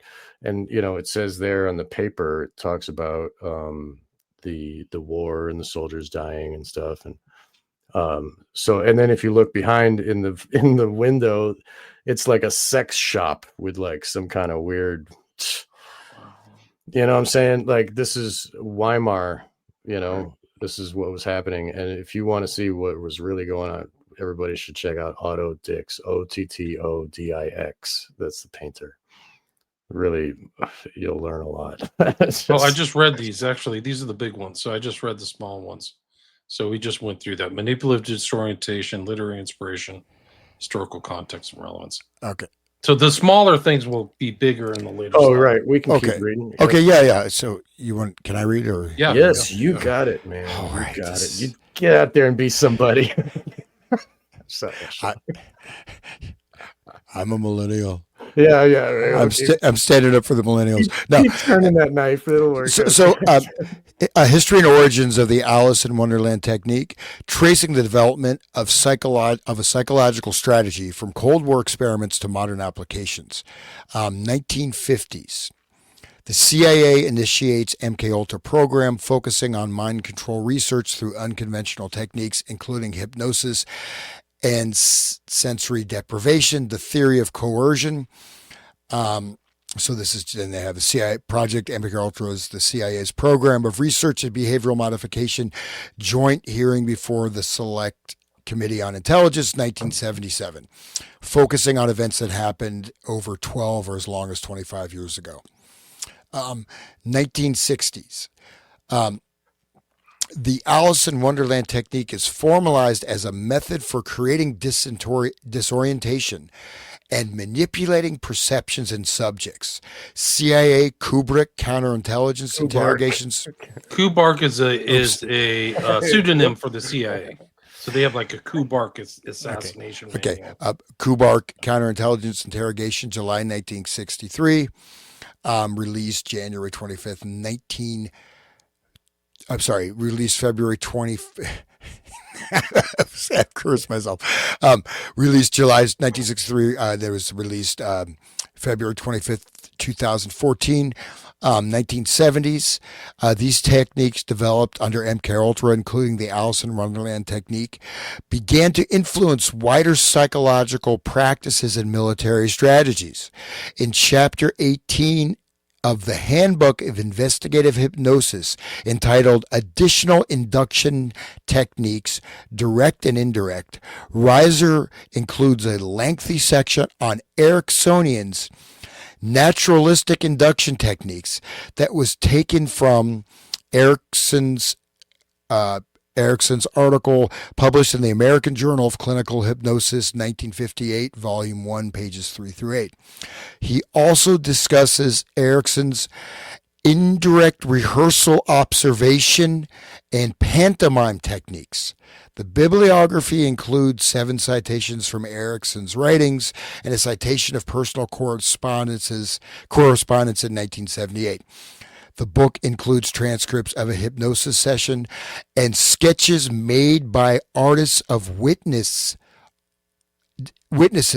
under hypnosis. Go ahead. Please continue. Go ahead. Must be interesting to see the art of someone under hypnosis and like how you can control that. Like that's right brain actions. It must be interesting to see. Yeah. Yeah, and we could maybe look at some of these specific techniques too, that he mentioned, the pantomime and observation technique. But anyways, continuing. History and origin of the Alice in Wonderland technique, tracing the development of a psychological strategy from Cold War experiments to modern applications. Okay. Innovative approaches to hypnosis by Milton H. Erickson. Milton H. Erickson revolutionized hypnosis by emphasizing the use of the unconscious mind as a powerful tool for personal transformation. His methods prioritize indirect suggestion and storytelling, which engage clients' receptiveness to change and healing. Hmm. So, and the key principles of his hypnosis. So indirect suggestion. Indirect suggestion involves subtly giving a subject's thoughts and behaviors without direct commands. I'll read that again. Indirect suggestion involves subtly guiding a subject's thoughts and behaviors without direct commands, enabling them to arrive at their own conclusions and insights. This method respects the autonomy of the individual and fosters a deeper connection to the therapeutic process. But I mentioned how that also works in terms of certain types of trigger stimuli, right? Below the sensory threshold, and in the narrative arc of the story, will have you bind those things together, and it seems like it's an indirect suggestion, but you've done it yourself, right? So, anyways, so this is kind of his grandfatherly self-help guru, Mister. You know what I mean? Like positive guy, right? Positive thinking, just this big Father Christmas, big fat dude with a white beard. Anyway, so storytelling. Can you scroll up, William? Do you mind? I get the comments are below there. You're on storytelling, right? Yes, right? Yep. Storytelling. Storytelling is a powerful tool in Ericksonian hypnosis as it engages a subject's imagination and allows them to explore personal challenges and solutions through metaphor. This approach helps individuals process their experiences in a non-threatening way. But there's a lot. Okay, we can Go ahead. You want to say, Sean? You muted. I'm muted. Sorry, guys. Think about how the SRA, how that is such importance for the SRA people, because they need to create their own story.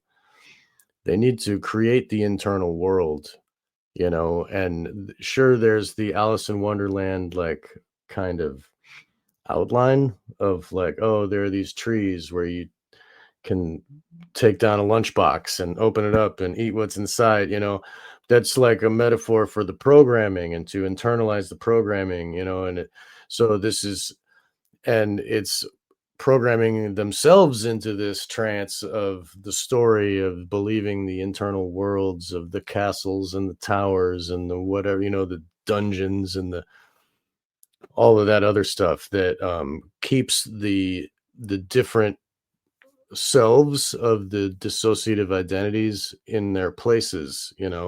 Some of them live in the dungeon, some of them are up on the tower, like they're doing different jobs and they have different roles inside and they keep different. Anyway, that is very important. The storytelling and the imaginative, intelligent imagination is important for the victims to create in their minds. I think this just shows how complex it is. Like, you say the word hypnosis, and if you're not acquainted with it, it may just come off as like this simple thing of a guy talking and inducing stuff. It's a really vast subject matter. Like, it's like, just like we read earlier tonight, where it said there's 20 years of research ahead of us with the resources that we have available.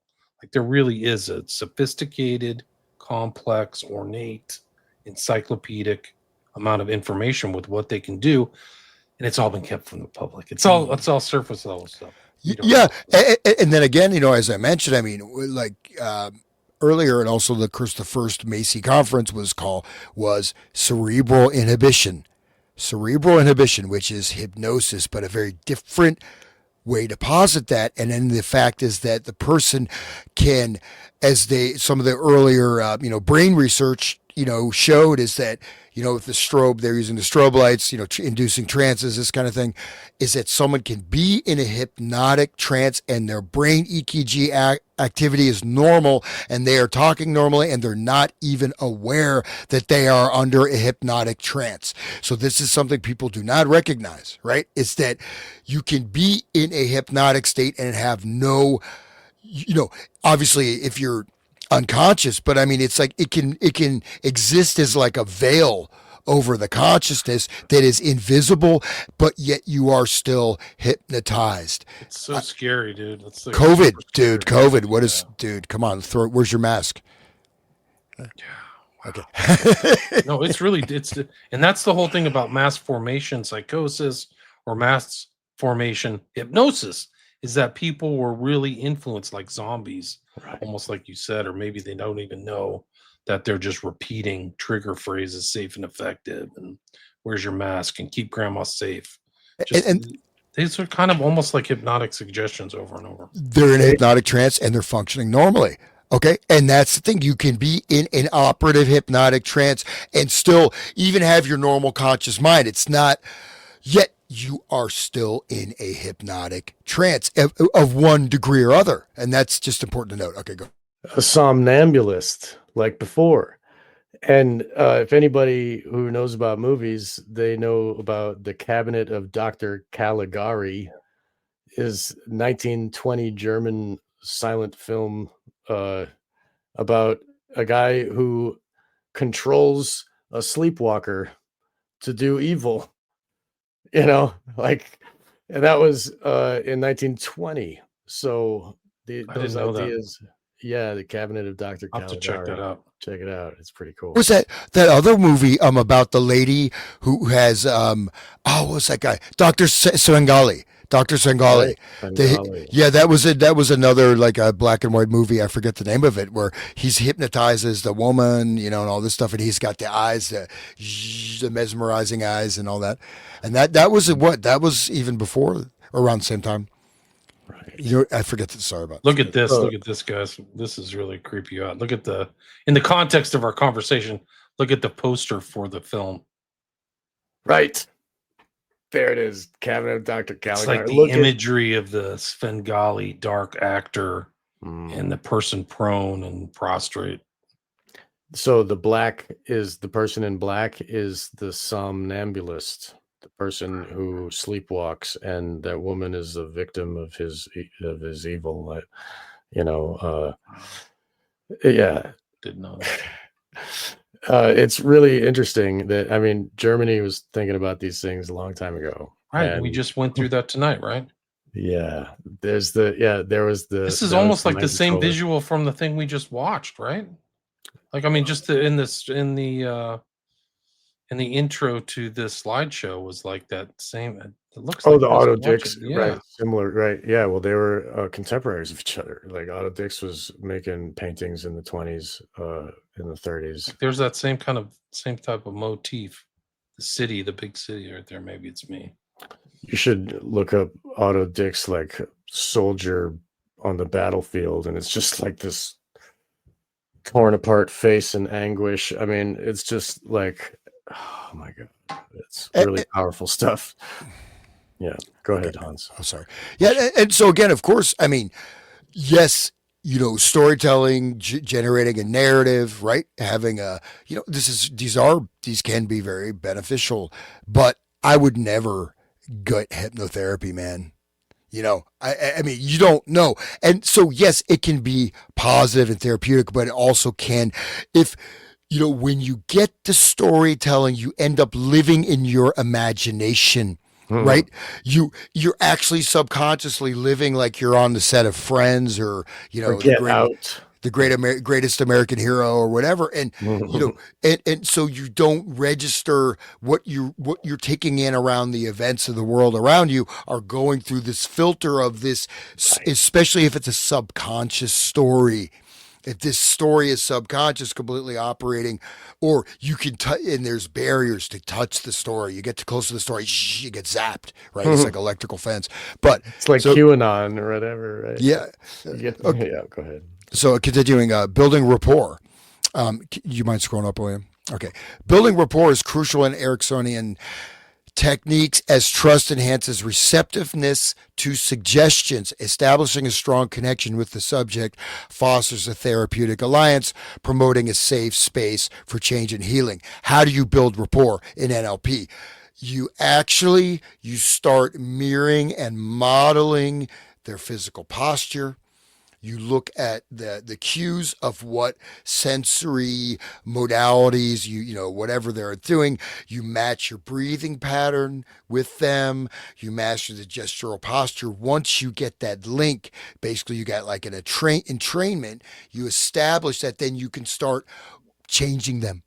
Then you start, because then they're unconsciously, you start by locking into them, right?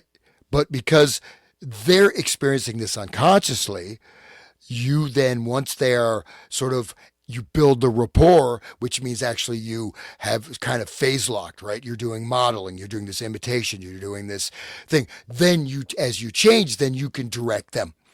You can change their postures. You can change this. And this is also used in the pickup artist applications of NLP as well. That's what Crowley did with that thing where he was like, oh, look at that guy. And he started walking like him on the sidewalk. And then Crowley tripped and then the man tripped. And it was like that sympathetic magic or whatever. The same idea, what you're talking about. Aleister Crowley, he did this thing on Right. No, it's in my book. I wrote about it in Prophet of Evil. I forgot the guy's name that witnessed him do it, but he basically said, "Hey, watch this," and he did it, and it affected this other person. Like a guy wrote about it. Right. I forgot his name. Gosh. The breathing together, that's something we were talking about that earlier. I think in one of the earlier episodes, we were talking about this self-help guy that was talking about how you breathe together. Who was it? It was the guy with the teeth, the big guy with the teeth. Self-help. What's his face? Wim Hof. No, I'm talking about. What's his name? He looks like a mutant. Tony Robinson. Tony Robbins. He's a success mutant, dude. That dude is so. People to breathe the same and to like influence your partner, and it's some weird shit. And it's like tantra magic. It's like I read about it in Cult and Occult, this, ancient Eastern magic. Like, so yeah, it's important shit. Well, I just wanted to tie all that together. This particular group, which I won't call them a cult, but I was involved in them, not whatever, we'll go into it. But one thing they were doing, there's a book called On Breathing. And what they recommend is you tape your mouth shut when you sleep so you don't breathe through your mouth. And people walking around with tape on their mouth. And that is not a good idea in my estimation. And the thing about breathing techniques and breathing, right? Breathing is something that it will happen naturally, right? You can get all kinds of different altered states through breathing. You can also really screw up your nervous system and your psychology. You can raise too much energy, some of that Kundalini stuff. You can fry out your neurons or your nervous system. But also, if you're constantly, okay, I'm breathing, I'm calm, okay, take a deep breath, okay, you're not really, right? So, but that happens, and then this is how you get the self-hypnosis.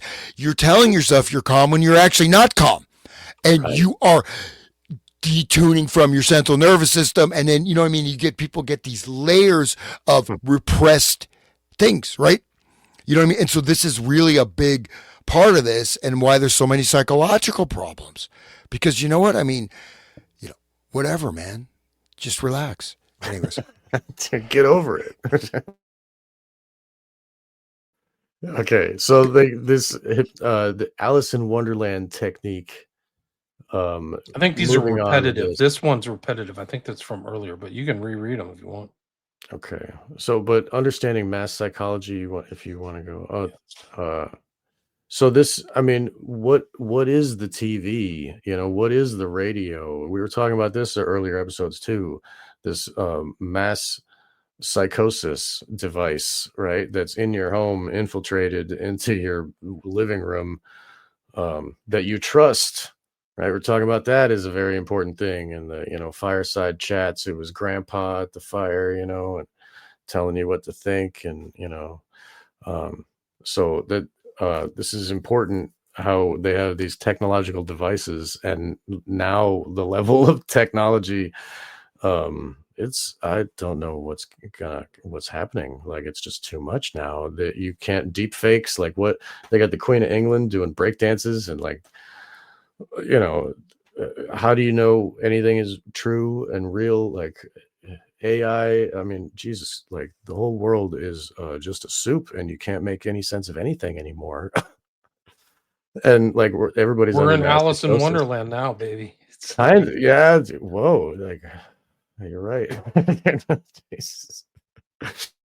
So, okay, all right. I just want to bring up the technology because that's really important because that was happening around the same time as just 37 and like that's when the radio and the TV started really working. Did you Yeah. read this one, Understanding Mass Psychology? I wasn't paying attention. I think it's kind of Okay, so spelled out, are we so- on disorientation Yeah. and marketing? Okay. And before you read that, so one thing people mention like Vegas. So there's whole vast psychological literature on the carpets in Vegas. Okay, the patterns of the carpets, and I mean, and this is very well researched how they design. Notice, like you go to IKEA, I always get friggin' lost in IKEA, man. I'm like, it's like, well, get out of this place, man. That's how they get you. That's how they get you, bro. No, even I've noticed even in grocery stores that they'll change the aisle layout. You go and you hear, no, it's here, it's there, it's there. So this disorientation is very, very important, right? And then also, well, anyways, go ahead. But disorientation is physical, spatial, and even as William mentioned, deep fakes, over onslaught, over mass information overload that creates disorientation. Yeah, the 24-hour news, that crap, that like all CNN and yeah. I'll tell you my Vegas story. I was in the Venetian. I was just walking through Vegas, and it looks like Alice in Wonderland. If you look at the interior designs, it's all kinds of like mushrooms and weird branches and statuaries. And after like 2 minutes, I couldn't figure out where north, south, east, and west were. I literally, and I have pretty good spatial like designation there. I usually always know where my center of north was. I literally was like, how do I get the funk out of here? I had no idea. I was like, wow, this is really, I know, and I consciously recognized they did it deliberately. Like there's weird turns and things like that, so that you have no idea after a few minutes which way is north south, because so many buildings are built on the north, south, east, west axes, right? It's incredible. Go walk through the Venetian, you'll blow your mind. If anybody is familiar with Bonnaroo, which is this big festival, it's like Woodstock every year in Tennessee, whatever, and they get like 80,000 people every year. And it started off as like, the other ones and the Grateful Dead remainder people would be there, and there'd be jazz, and it was fun. But now it's like corporate Radiohead and all that. But the way that they set it up, and it's a permanent place, so every year it's like this. They name, there's many stages and everybody's playing at once, and they got the main stage is called the Which stage, and then the other main stage is the What stage, and then there's the Where tent and the When, and it's like, so people are trying to figure out where they get dosed out and on heavy hallucinogens the first time or whatever, they're at the concert, and then they're trying to find, oh, I gotta go see AC/DC, but then they get like, end up seeing like Guar by accident because they get lost, you know what I mean? And but the disorientation is part of it. It's like part of the way that it's built, so that they can't even ask, where is that? Because the which tent, what tent, and then people play with you while you're tripping and like, what, who, where, and it's really disorientating, on purpose for the people that are tripping. Right, and that's the whole connection here, is that disorientation enhances suggestibility, right? Yes. Part of the Ericksonian technique. Right. Along with the scopolamine and whatever else they're giving the poor kids. We used to believe they were fatal. We used to think this was fatal. Look at them rolling in the mud. Look, yeah. 6 kilograms of scopolamine, he's still alive. Yeah, dude. I mean, it's funny. Like, just the regular heroin that I had seen, like regular little kids with like a finger of heroin in a bag, and I mean, you don't see that. Like, it's ridiculous, the levels. Anyway, yeah, they were really, there was a lot of drugs, man. And like at Bonnaroo. Yeah, I mean, Bonnaroo, everywhere, like all that whole thing, like everywhere you go, all the kids had like a finger of dope. Like, what, there used to be like little packets with like a point, like a tenth of a gram or some shit, and they have a couple bags of that in the like it's a big bust, and now there's like 2-3 grams on like one little kid that it's like, holy crap, it's unbelievable. Like which is fatal. It would be fatal, but these people are like, I knew kids that a spoon is too small. They would have to cook it in their dope in the bottom of a can of a soda can because it's big. They didn't have enough room in the spoon to cook all that dope. It's like, and they're every day shoving it like, and now with the fentanyl and the trank, all that, like the people should be dead. I'm surprised that humans have survived all of this onslaught of drugs. There's a lot of them now. Hans, you got a fan here. Philosophy. Hans has done amazing work. I followed his work for years. Thank you. And I've so far earned $1.22. So I'm really proud of that. And in 1901, I could probably have bought a donkey or a goat with that money. But as it is now, I'm happy. Go check him out at the Resonant State. Yeah, help me out, man. I got $1.20, 22 cents. But you better spend that $1.22 because I'm never spending it, dude. I'm so proud of it. But because if you don't spend it now, it's going to be worthless. But no clocks in Vegas casinos. That's true too, right? Yeah. True, yeah. And the oxygen levels, right? Temporal so you're distortion. in this kind of almost like a hypnotic box inside of like a casino. Like you're voluntarily walking in there. But they have these or whatever. Yeah. But just in terms of the drugs and stuff, right? So I mean, just now, I'll walk across. Literally, I could see it from my window, from my porch. I'm there. There we go. Come on, guys, help me out. Come on, Resonant State. Please check out and subscribe to my new YouTube channel and Rumble. Next show, I'll be eating cardboard and wearing a barrel at this rate.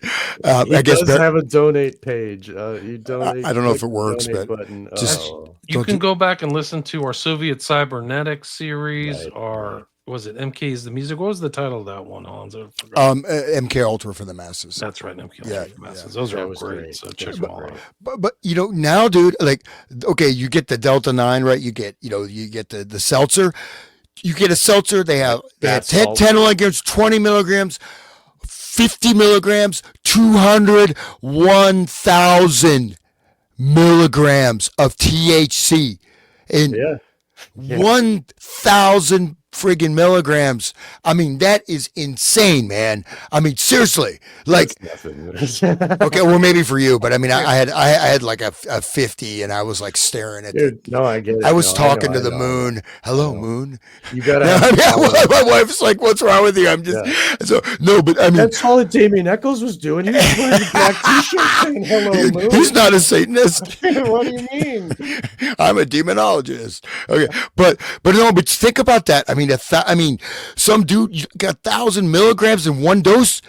Like that is okay, maybe for the Olympic level weed consumer, but I mean that's an insane amount of. But I mean that is like a vast amount. And then they have kratom things the same, and you can just walk and buy them off the counter. I mean these are they're not just like you're getting a mild buzz. You're just getting friggin' blasted, very hammered to get off of. I just learned that kratom is very hard to kick as a habit. It's like worse than dope or cigarettes or something. It's like very hard. So beware, all you people that see kratom at every, I mean, like at the head shops, they'll also sell you some salvia that's like 80x salvia. And, I smoked that stuff and I was two-dimensional. I was part of the wall. There was 1,000 of me in front of me, and there was 1,000 of me behind in infinite directions, and they were falling out of the wall. I mean, that's a true memory, and this is what you can get legal at the head shop. It's the scariest thing I ever did, and no one should do salvia, especially ADX. But I mean, that's the kind of doses that people are getting on if they want to go even from the store. They can go to the store and get that, and then they can get the bath salts. Like I was in Tennessee in like 2009, they had bath salts. You could get a gram of bath salt. What is it? it's not for human consumption. Wink, wink. Like, okay, like, what do you do with it? Like, and then if you learn about the Chinese labs, that like when one chemical gets illegal, they just make another one that's slightly a little bit different in a laboratory, whatever, does the same thing in the brain. It's legal completely, just like you were saying that the THC, um, the hemp derived THC, now that they have THC Delta 8, yeah, that stuff, and like it's derived from hemp, which is intentionally has low THC levels. That's the plant is created to have low THC just for its fibers, and they legalize that. And then they're like, oh, look, we're getting it. It's actually from cannabis, guys. But they have to do some really weird science to, it's a lab experiment. But that's what you get from when government makes drugs illegal. It's silly. People it's always an element of control and money involved. It always is. It always is. Very well said. The fact that alcohol is legal and weed isn't is crazy, because alcohol is way worse. Yeah. No, but they want to kill people. It's a death cult. Of course, alcohol. Right? Yeah. No, I'm just saying, though, that like if you just go and say someone who has some psychological issues, maybe, I guess there's, a lot of people do, and that sucks. It really sucks. But then you go and I'm just going to take some salvia and drink one can of seltzer that's 1,000 milligrams. Right. Goodbye. Wow. I mean, just good luck. Incredible. Yeah, they were eating a face like on the streets of Florida. Like some homeless guy. You get Philadelphia, man. Look at Philadelphia.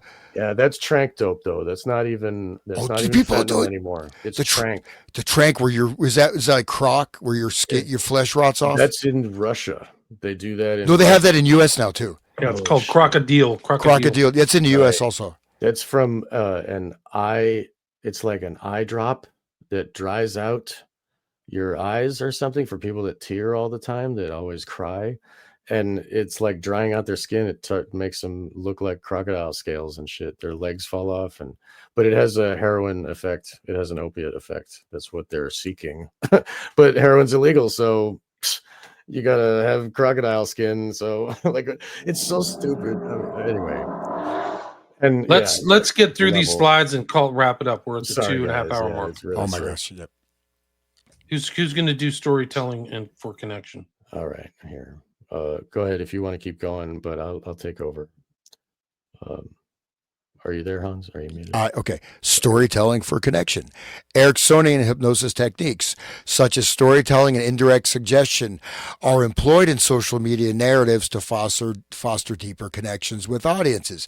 By using relatable stories, brands enhance user engagement and influence purchasing decisions. And I might add, if you use actual Ericksonian hypnosis, you're going to embed hypnotic suggestions and commands in that storytelling, so it can go much, much deeper than just, oh, look, it's a Teletubby.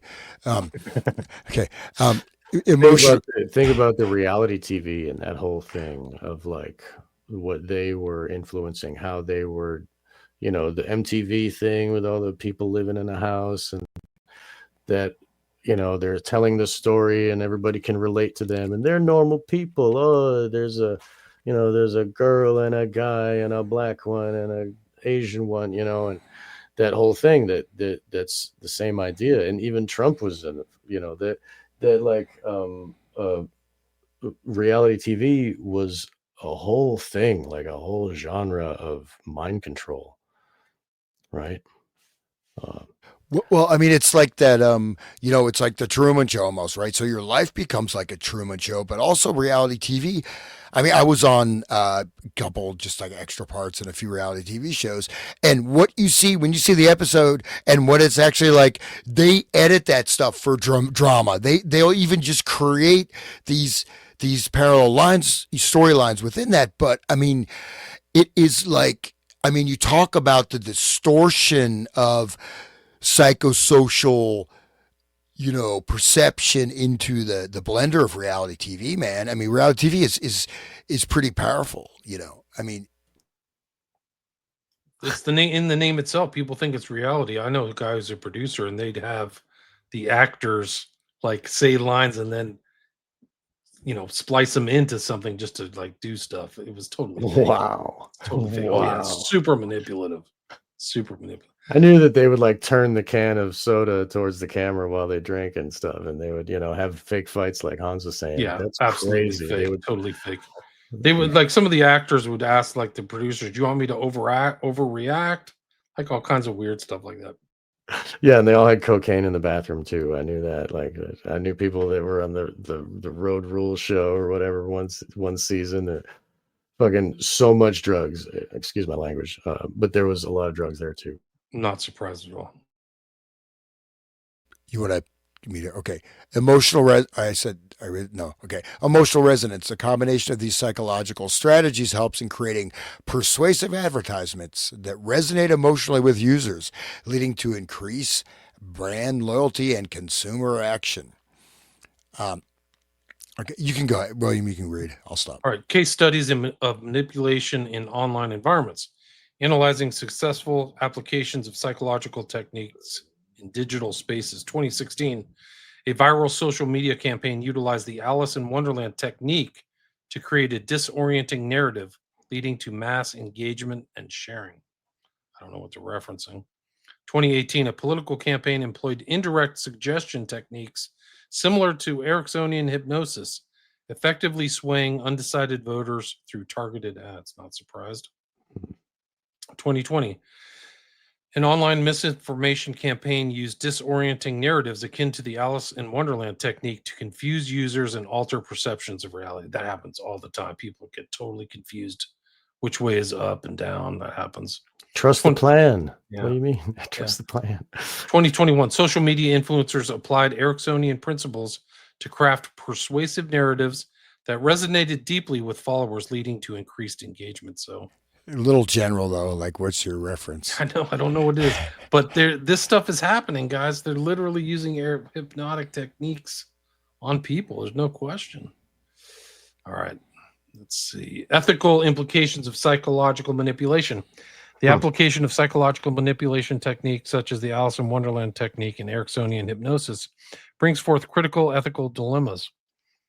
These techniques can be used to influence behavior and decision-making, raising questions about consent, autonomy, and the potential for harm. In therapeutic settings, the focus should be on the client's well-being, whereas in mass communication, the risk of exploitation and misinformation becomes a pressing concern. Conclusion and future implications. You guys want to finish this out? Sure. It is. I'll be honest. It's a little bit lightweight in terms of, but actually the actual connection of Alice in Wonderland technique with Ericksonian hypnosis, if it's actually brought forth. You know what I mean? Actually, what it is. Yeah. And it's end of his life. He's this grandfatherly guy, and, you go talk to him and you leave and you feel great. But I mean, he would just, he would induce anybody to do anything and they wouldn't even know it through this. It was amazingly powerful type of hypnotic stuff. Again, with these stories creating parallel, using the narrative structure of human consciousness in various ways, and then you create parallel narratives, and so then you have an entirely different narrative, right? And he can, you know what I mean? So, and this is very much used, I think, in media and everything like that, right? So it is quite powerful. I was a little bit, in 2021, a man was, anyways, it's okay.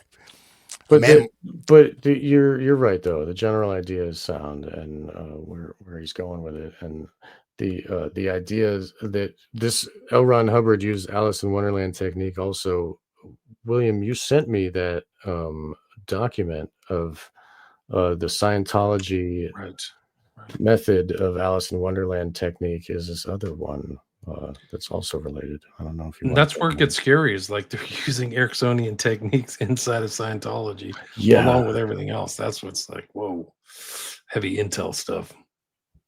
Right.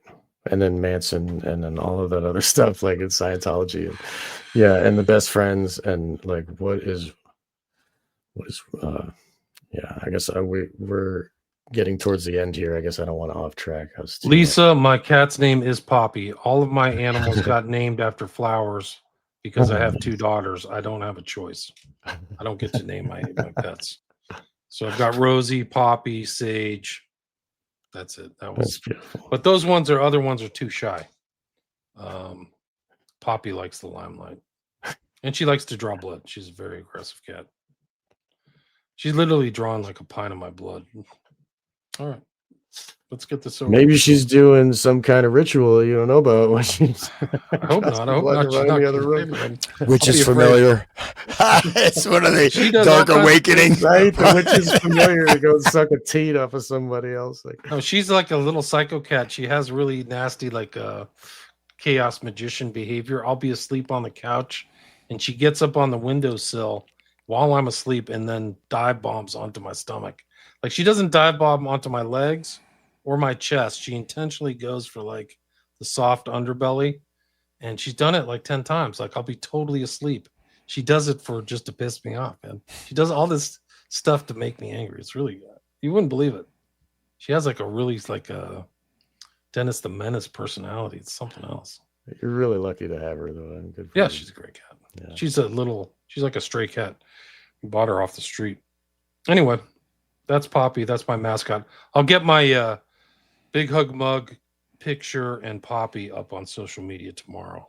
I got my Big Hug mug in the mail. And for people who like True Detective, you'll know exactly what that reference is.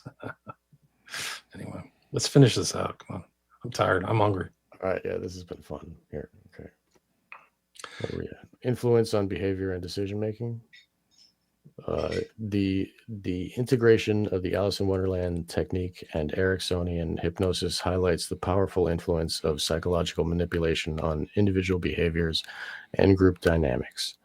Understanding these techniques is crucial for recognizing their potential impact on decision-making process. And like just reading what we were reading before in the beginning and understanding the potential of that is really where, I mean, that is like much heavy. Well, think about exact example of Alice in Wonderland is changing rules. Oh, you can come in here. You can wear this. You don't have to wear this. You have to wear this. You don't have to wear this. This, you know what I mean? And so how these things are changing and shifting, this creates that distortion. And then you feed in Ericksonian stuff. So that's actually very interesting to see applying these two sort of directions together is quite powerful. Evolving media strategies. As social media continues to evolve, the application of the psychological techniques will likely become more sophisticated, and they have, right? We can see that as evident. The future developments may further blur the lines between persuasion and manipulation, making it imperative for users to remain vigilant. And if anybody remembers Harari, Novi Harari, what's his right? Yuval. Right, Yuval Harari. That guy says that there is no free will, and people are automatons that can be controlled. And like this, he's just stating it. This is what this is too, right? I mean, yes. Wow. I don't think there's a blurred line. It's all manipulation. I think they're past persuasion. They're just straight manipulating people. Like when you watch the regular media, even the kind of like the leading figures in like alternate media, I think they're just deliberately manipulating people. Like I was watching Ben Shapiro. It's like this guy nothing's coming out of his mouth. It's persuasive. He's just trying to manipulate. It's evil and blah blah blah. And these people are bad. No, that's probably Ericksonian. Yeah. Ericksonian hypnosis. He very well be doing that. Like I said, notice things like that, especially when you listen to something and you kind of space out and you realize, like, you know what I mean. You're like, oh, I just missed like 5 minutes of that. You know what I mean? So yeah, because you can go into a trance, and like I said, it is. I mean, I guess the main thing is just bring more to consciousness, right? More clarification of consciousness and clear input of your nervous system, sensory input, real world, concrete, and just be able to come back right, to the here and now, direct, embodied, somatic. You know what I mean? Right, but if you're knowledgeable about this stuff, it's kind of like an inoculation. Like, is Yeah. this person rationally trying to engage me in goodwill, or is he manipulating me in dark persuasion for his will? Like, and you see and the other thing is like the kind of like memetics and stuff like that are very powerful because you could see it in COVID where everybody's kind of, you just see it like this mass formation of the same kind of Yeah. axioms or mantras or things like that. It's just incredible. Like if We people knew saw this it stuff, they wouldn't be Rocky and the Clowns, right?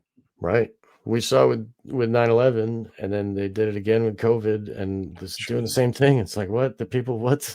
They believe this crap? Like, Well, and I hate to criticize the big orange dude, but I mean, his I was told not to criticize him by the boss, just so I don't get in trouble. I get the white van, they're taking me away. No, but he says one thing and then he says the next exact opposite a day later.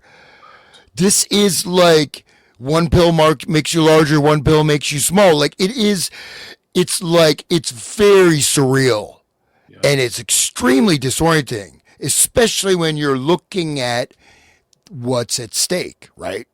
Like the future of the planet Earth, maybe. Right. I've heard that they do that to create debility and dread, is that they deliberately give you opposite messages within a short time frame to just like make you give up. Like I don't even know which one is right. I think that's a technique, but so I've heard. Yeah. Well, that's our minds are putty, like so engage world with topic. Controllers. Right. I mean, we're all Grok the Clown. You said that before we started, but like all the normies out there are. Oh my God, dude. Grok the Clown. Dude, this guy, what he just stated, used to sell shiitake mushrooms. The first Grateful Dead show I went to, I bought a bag of shrooms. Bag of shiitake shrooms. Everyone was laughing at me. It's probably that dude. But were you hypnotically triggered to just think you were high? No, some like creepy dude. I think I was like 15, and some creepy older guy who was like a carpenter, but he wore like these overalls, and the guy was really creepy. And he took me to the show, and then he's like, "Where's your money?" I said, "I bought these shrooms." and Bloodhound Town said, Sean, I had a very similar experience to Sean at 60 times. Is that 60x? That's like the salvia. If you smoke a normal amount of salvia just off the plant, it's 1x. Okay. So what they do is like 1 times the potency. And so they, in a lab, they like compound the potency so that you get, and then they like spray it on like this like just changa, like this. It's just like basically tobacco, the inert material that you burn in a bowl like weed, and it's the same thing as the K2 where they just spray it on inert material. It's this liquid chemical that people are smoking. It's really sick. But anyway, the 60x is too much. 80x, what was I thinking? Like my first time, I never tried it, dude. And how long were you out for? It's quick. It's like 15 minutes, you're back to normal. But like 6 or 7 minutes is like really peak. My cat, I had a cat at the time. My cat like saw me fall from the wall. Like I actually fell down, and then like I was 3-dimensional again, and my cat was looking at me like I'm crazy. I'm like, I'm sorry, cat. Like his name is Maceo, and but anyway, it was very scary. And everybody I ask, and everybody that I've ever like done, like, oh yeah, hallucinogens, you like hallucinogens. Okay, well, you ever tried salvia though? Like, it's just like it's always a story. And like one of my best friends talks about how he was cut in half. His whole body was divided in 2, and he was like, "Oh my god, like it's the fucking scariest thing in the world." Yeah, dude, salvia, and that's why it's legal, because it's so goddamn scary. That's my opinion of that shit. Those are those are traumas too, right? Yes. I mean, and I know one guy who he did something similar to that. I mean, as far as I know, maybe for at least 10 years or whatever, he was gone. He may be better now, but as far as I know, I think he's. He was gone from what? Say that again. No, I mean just his mind is gone. The salvia did it. From too much salvia. I guess so. I don't know. Something. Was it one hit? Did it drive him into psychosis, or was it multiple? I wasn't. It wasn't a direct. Friend of mine was a friend of my younger brother, but I guess he thought this guy. Thought his neighbor was Satan, and his other neighbor was God. Oh, And then he was trying to kill Satan, and he was in a state of psychosis so much he got institutionalized. And that's, I mean, it's probably better not to do that. I would say psychedelics or roll the dice, guys. That dude, I mean, LSD is much more easy on your brain than salvia divinorum. ADX, anyway. But I'm just saying that that what's his name, Terrence McKenna, he promoted salvia. He was pushing salvia. That was his whole thing. Dude, you can do it legal. What an asshole. Yeah, that's what I'm saying. Talk about NLP. Terrence McKenna is not, what I mean? That guy was very shifty and it did a lot of damage actually to people. You know what I mean? Because people trust somebody, right? Else, right. But and Leary for that matter. A lot of these guys did a lot of people wrong. But Leary, I apparently like this ayahuasca trend.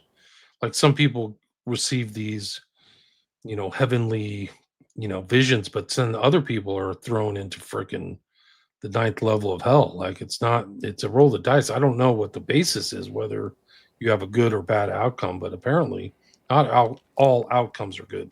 Well, no, ayahuasca is used, like the Church of Santo Daime, right? They literally summon entities, they summon spirits, they summon demons. No, I mean, they summon all kinds of different spirits and entities. Wow. No, I unfortunately went to this thing. My brother said, "Oh, this will be healing, relaxing." I didn't know what it was. Some weird cult in the middle of the forest in Maryland, like this red barn. Yeah, just trapped. Wow. I thought they're human sacrificing this girl.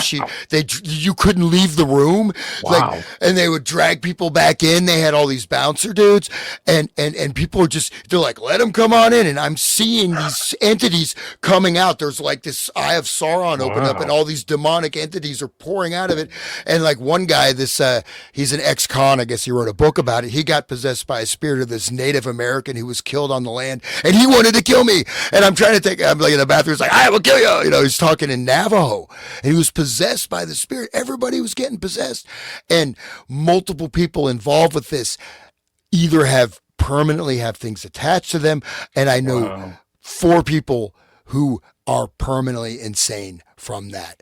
Wow. Because of the energetics and the portholes. It's used in a lot of shamanistic stuff and all these other things. So it can be very dangerous, but it depends on the context and setting. But it's very much a spirit portal, ayahuasca.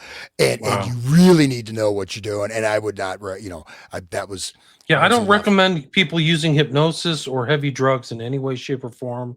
Salvia, there's a lot of danger here. There's a lot of risk. It's a lot of roll of the dice. I know people who've lost their minds. I had a guest on my show whose left arm was possessed by a demon because of he was tripping on ayahuasca and harmine and like these other couple of things. And he was talking to it and it was responding to him, and he's learned to live with it.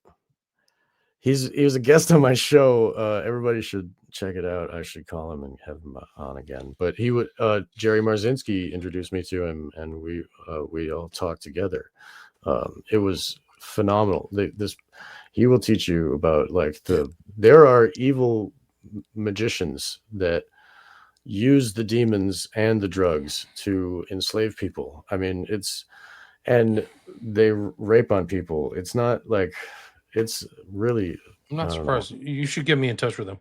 Don Henley says, "Cool show and topics. Thanks, Big. Good to see you. Welcome back. I'm back." Uncle Ted, great stream. Pure peace. Thanks for joining us. You guys made it to the end, guys. We're almost at 3 hours. I'm almost sorry. done. Let's see. Nice to get out of politics just to mess up my need to get away from it. Okay.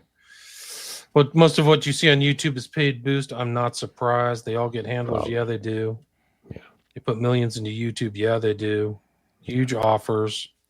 We are being mind-effed by the rogue aspect of the agencies and our military. Yeah, I think so for sure. There's absolutely. I mean, it's a lot of these techniques are used to perpetuate war, to perpetuate mind control. Yeah, people don't understand how ruthless these people are at the top. They do not give a crap. Don Henley, Trojan horses implemented. Be ready for false flag psyops guaranteed. A whole new era with AI in the mix. Wait until quantum computing. Yeah. No, we're entering into the digital Alice in Wonderland, guys. It's not a joke.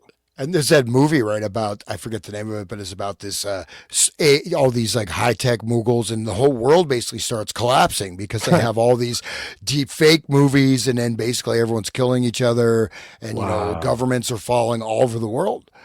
I want to see that movie, dude. What movie is that?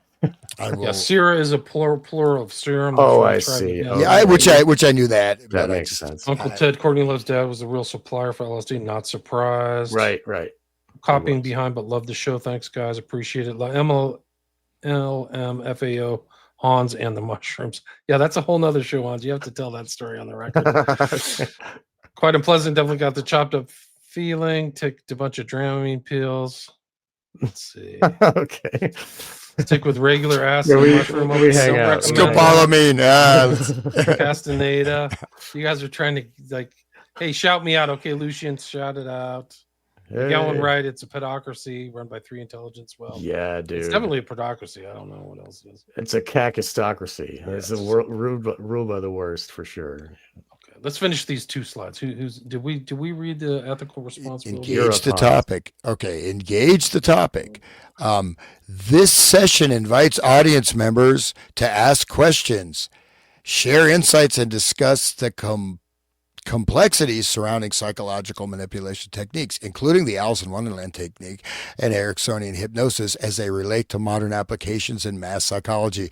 But so this is that slideshow, whoever did this, but this picture is quite funny, right? I don't know what that Why is. did they choose that? Like a bunch of people like shouting in like a cult environment or something. It looks like a Christian rock concert. Yeah, it does. I mean, that's what's really scary is like some of these Christian like mega churches use, I think, some of these techniques. I really do. Oh, yeah. With the music and the timing and everything. And I mean, one of the interesting things about this Kirk assassination that I've been watching, just observing, is like a lot of these Christian guys around Kirk are just freaking lying like dogs, like a rug. They're lying about everything, their heroics and what really happened in the background. And they're lying to their own advantage. And it's like, wow, you're just not even adherence to your own ideas. Like, wow, this is crazy. There's a lot of money at stake too. So it's another day, right? Another day, right? Yeah, clown world. Another grounds for some more filthy lucre. I mean, Charlie Kirk was rich, guys. He was super rich. He was worth like multi-millionaire. I know someone $1 million house, bro, in the nicest part of Phoenix, Arizona. And I know someone who lives in Phoenix, right? And he also had like other holdings there too. I mean, this was the, making the kind of money he was on paper. There's no way he could afford to live there. To be basically, like, there's a lot more to the story. And his boosted level was so boosted. Like, who's this guy all of a sudden? He's even on South Park. Like, what? I never even heard of him, man. I hate to say it. I didn't know him very much, but now that I looked into it, because it's such an important event, you realize he was like Candace. Like, he was like a created celebrity, but for politics or something. And then he bucked his programming, and they didn't much like Candace. Apparently Candace says she's the #1 podcast in the world now. Like, that's crazy to think that she's actually supplanted Rogan or whatever. Okay, well, she's talking about trannies running France. Like, I mean,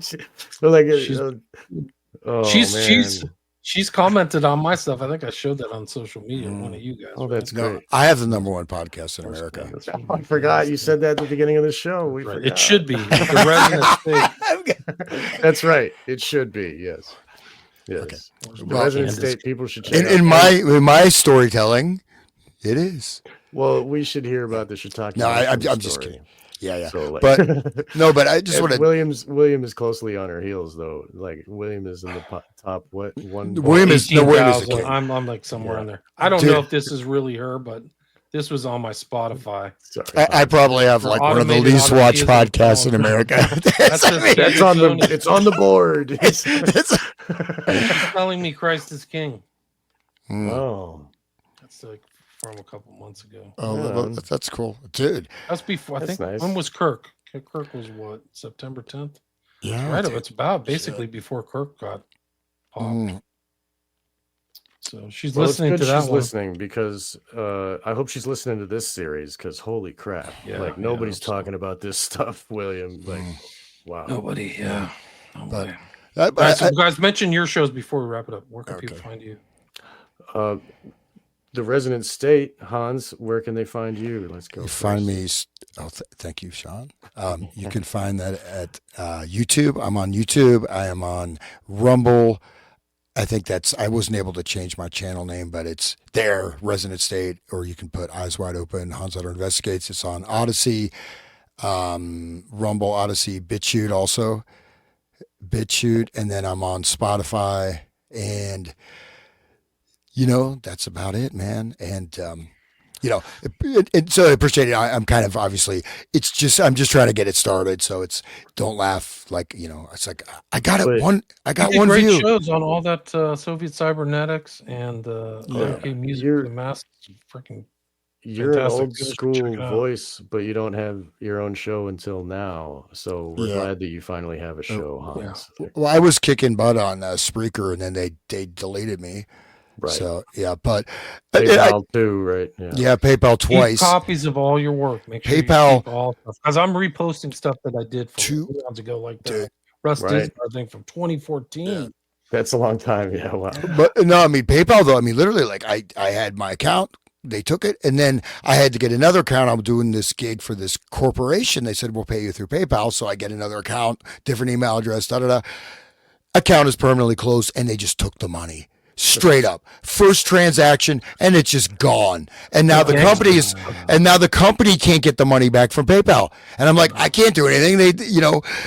But that being said, no complaints. And I do want to say one thing though. At this time, it's very, very important to really, to have a strong center, really to focus on the concritics of your daily life, having a good, very strong moral code, a code of virtue, of action, and really trying to be very, very clear and dialed in with the world around you as much as possible. You know what I mean? Without projection, because I feel that this kind of reality warping is going to start to affect there's like a psychic field, right? You go to India, time moves very slowly. You go around certain places. There is, as you and Cameron talked about, mental contagion, right? So I'm just saying that like this, I think some of this is going to start to have warping effects just because of the field, the electromagnetic field of the consciousness. So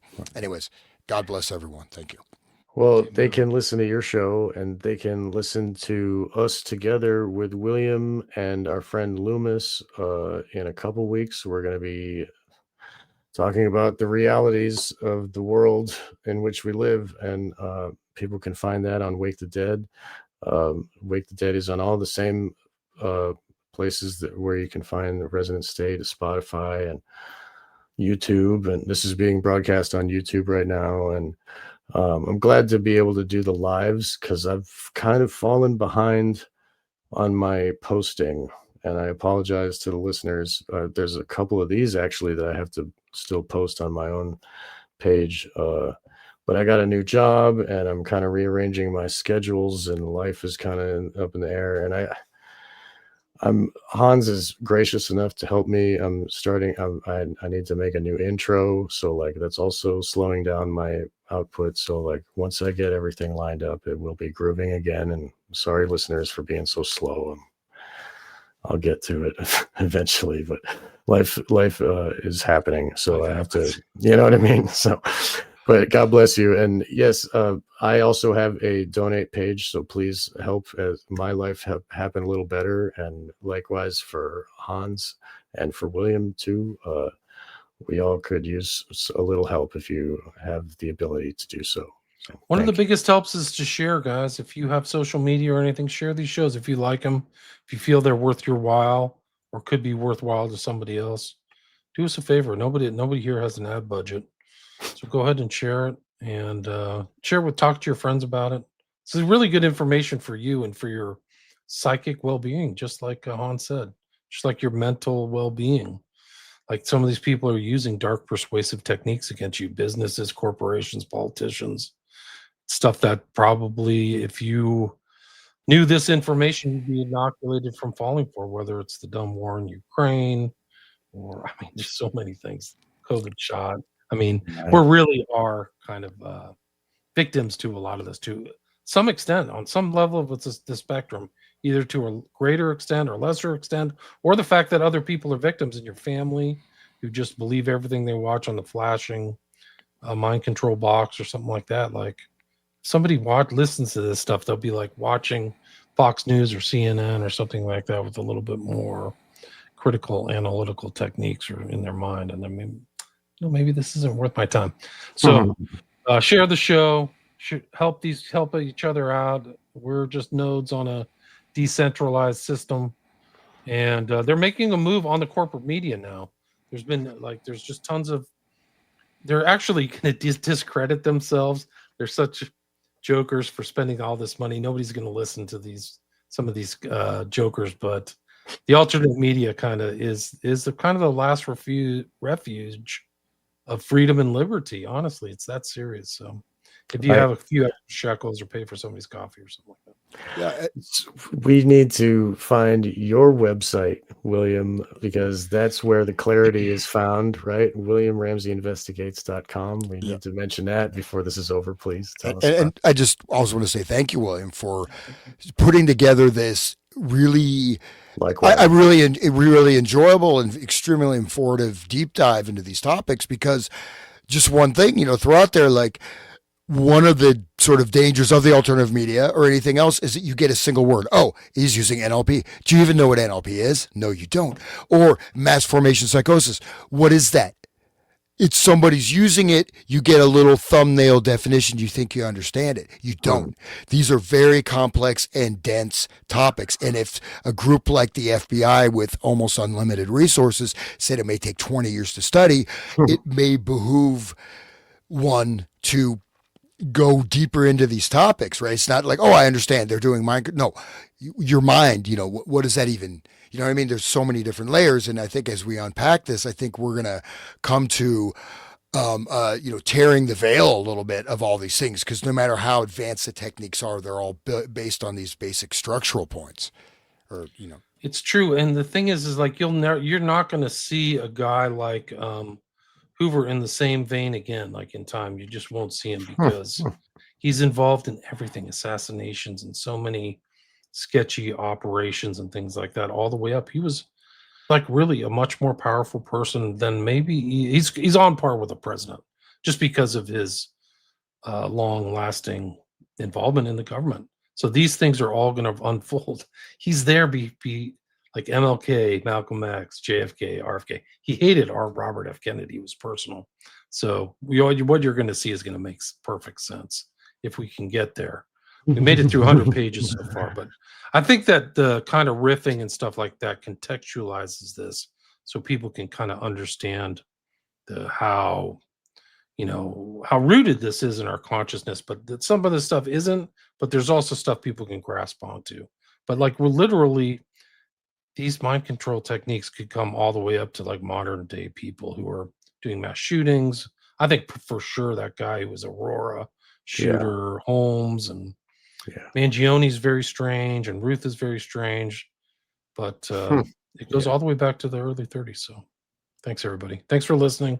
Really appreciate it. Made it 3 hours, guys. 250 listeners, live listeners. So that's like a lot. Like I had a lot for Riley Strain, like I had a lot of listeners for that, but this is a lot of listeners. Anyway, anything you guys want to add to finish it up? Thank you, listeners. We appreciate you listening live. It's great. We don't advertise this stuff. We just click the button. So the comments are great too. They really add to the whole discussion too. So I'm thankful for everybody for commenting and stuff like that, but please share the show. Hans, anything you'd like to add? No, I just appreciate everybody listening. And, as we wind down the American Empire with the great orange baboon at this helm of state.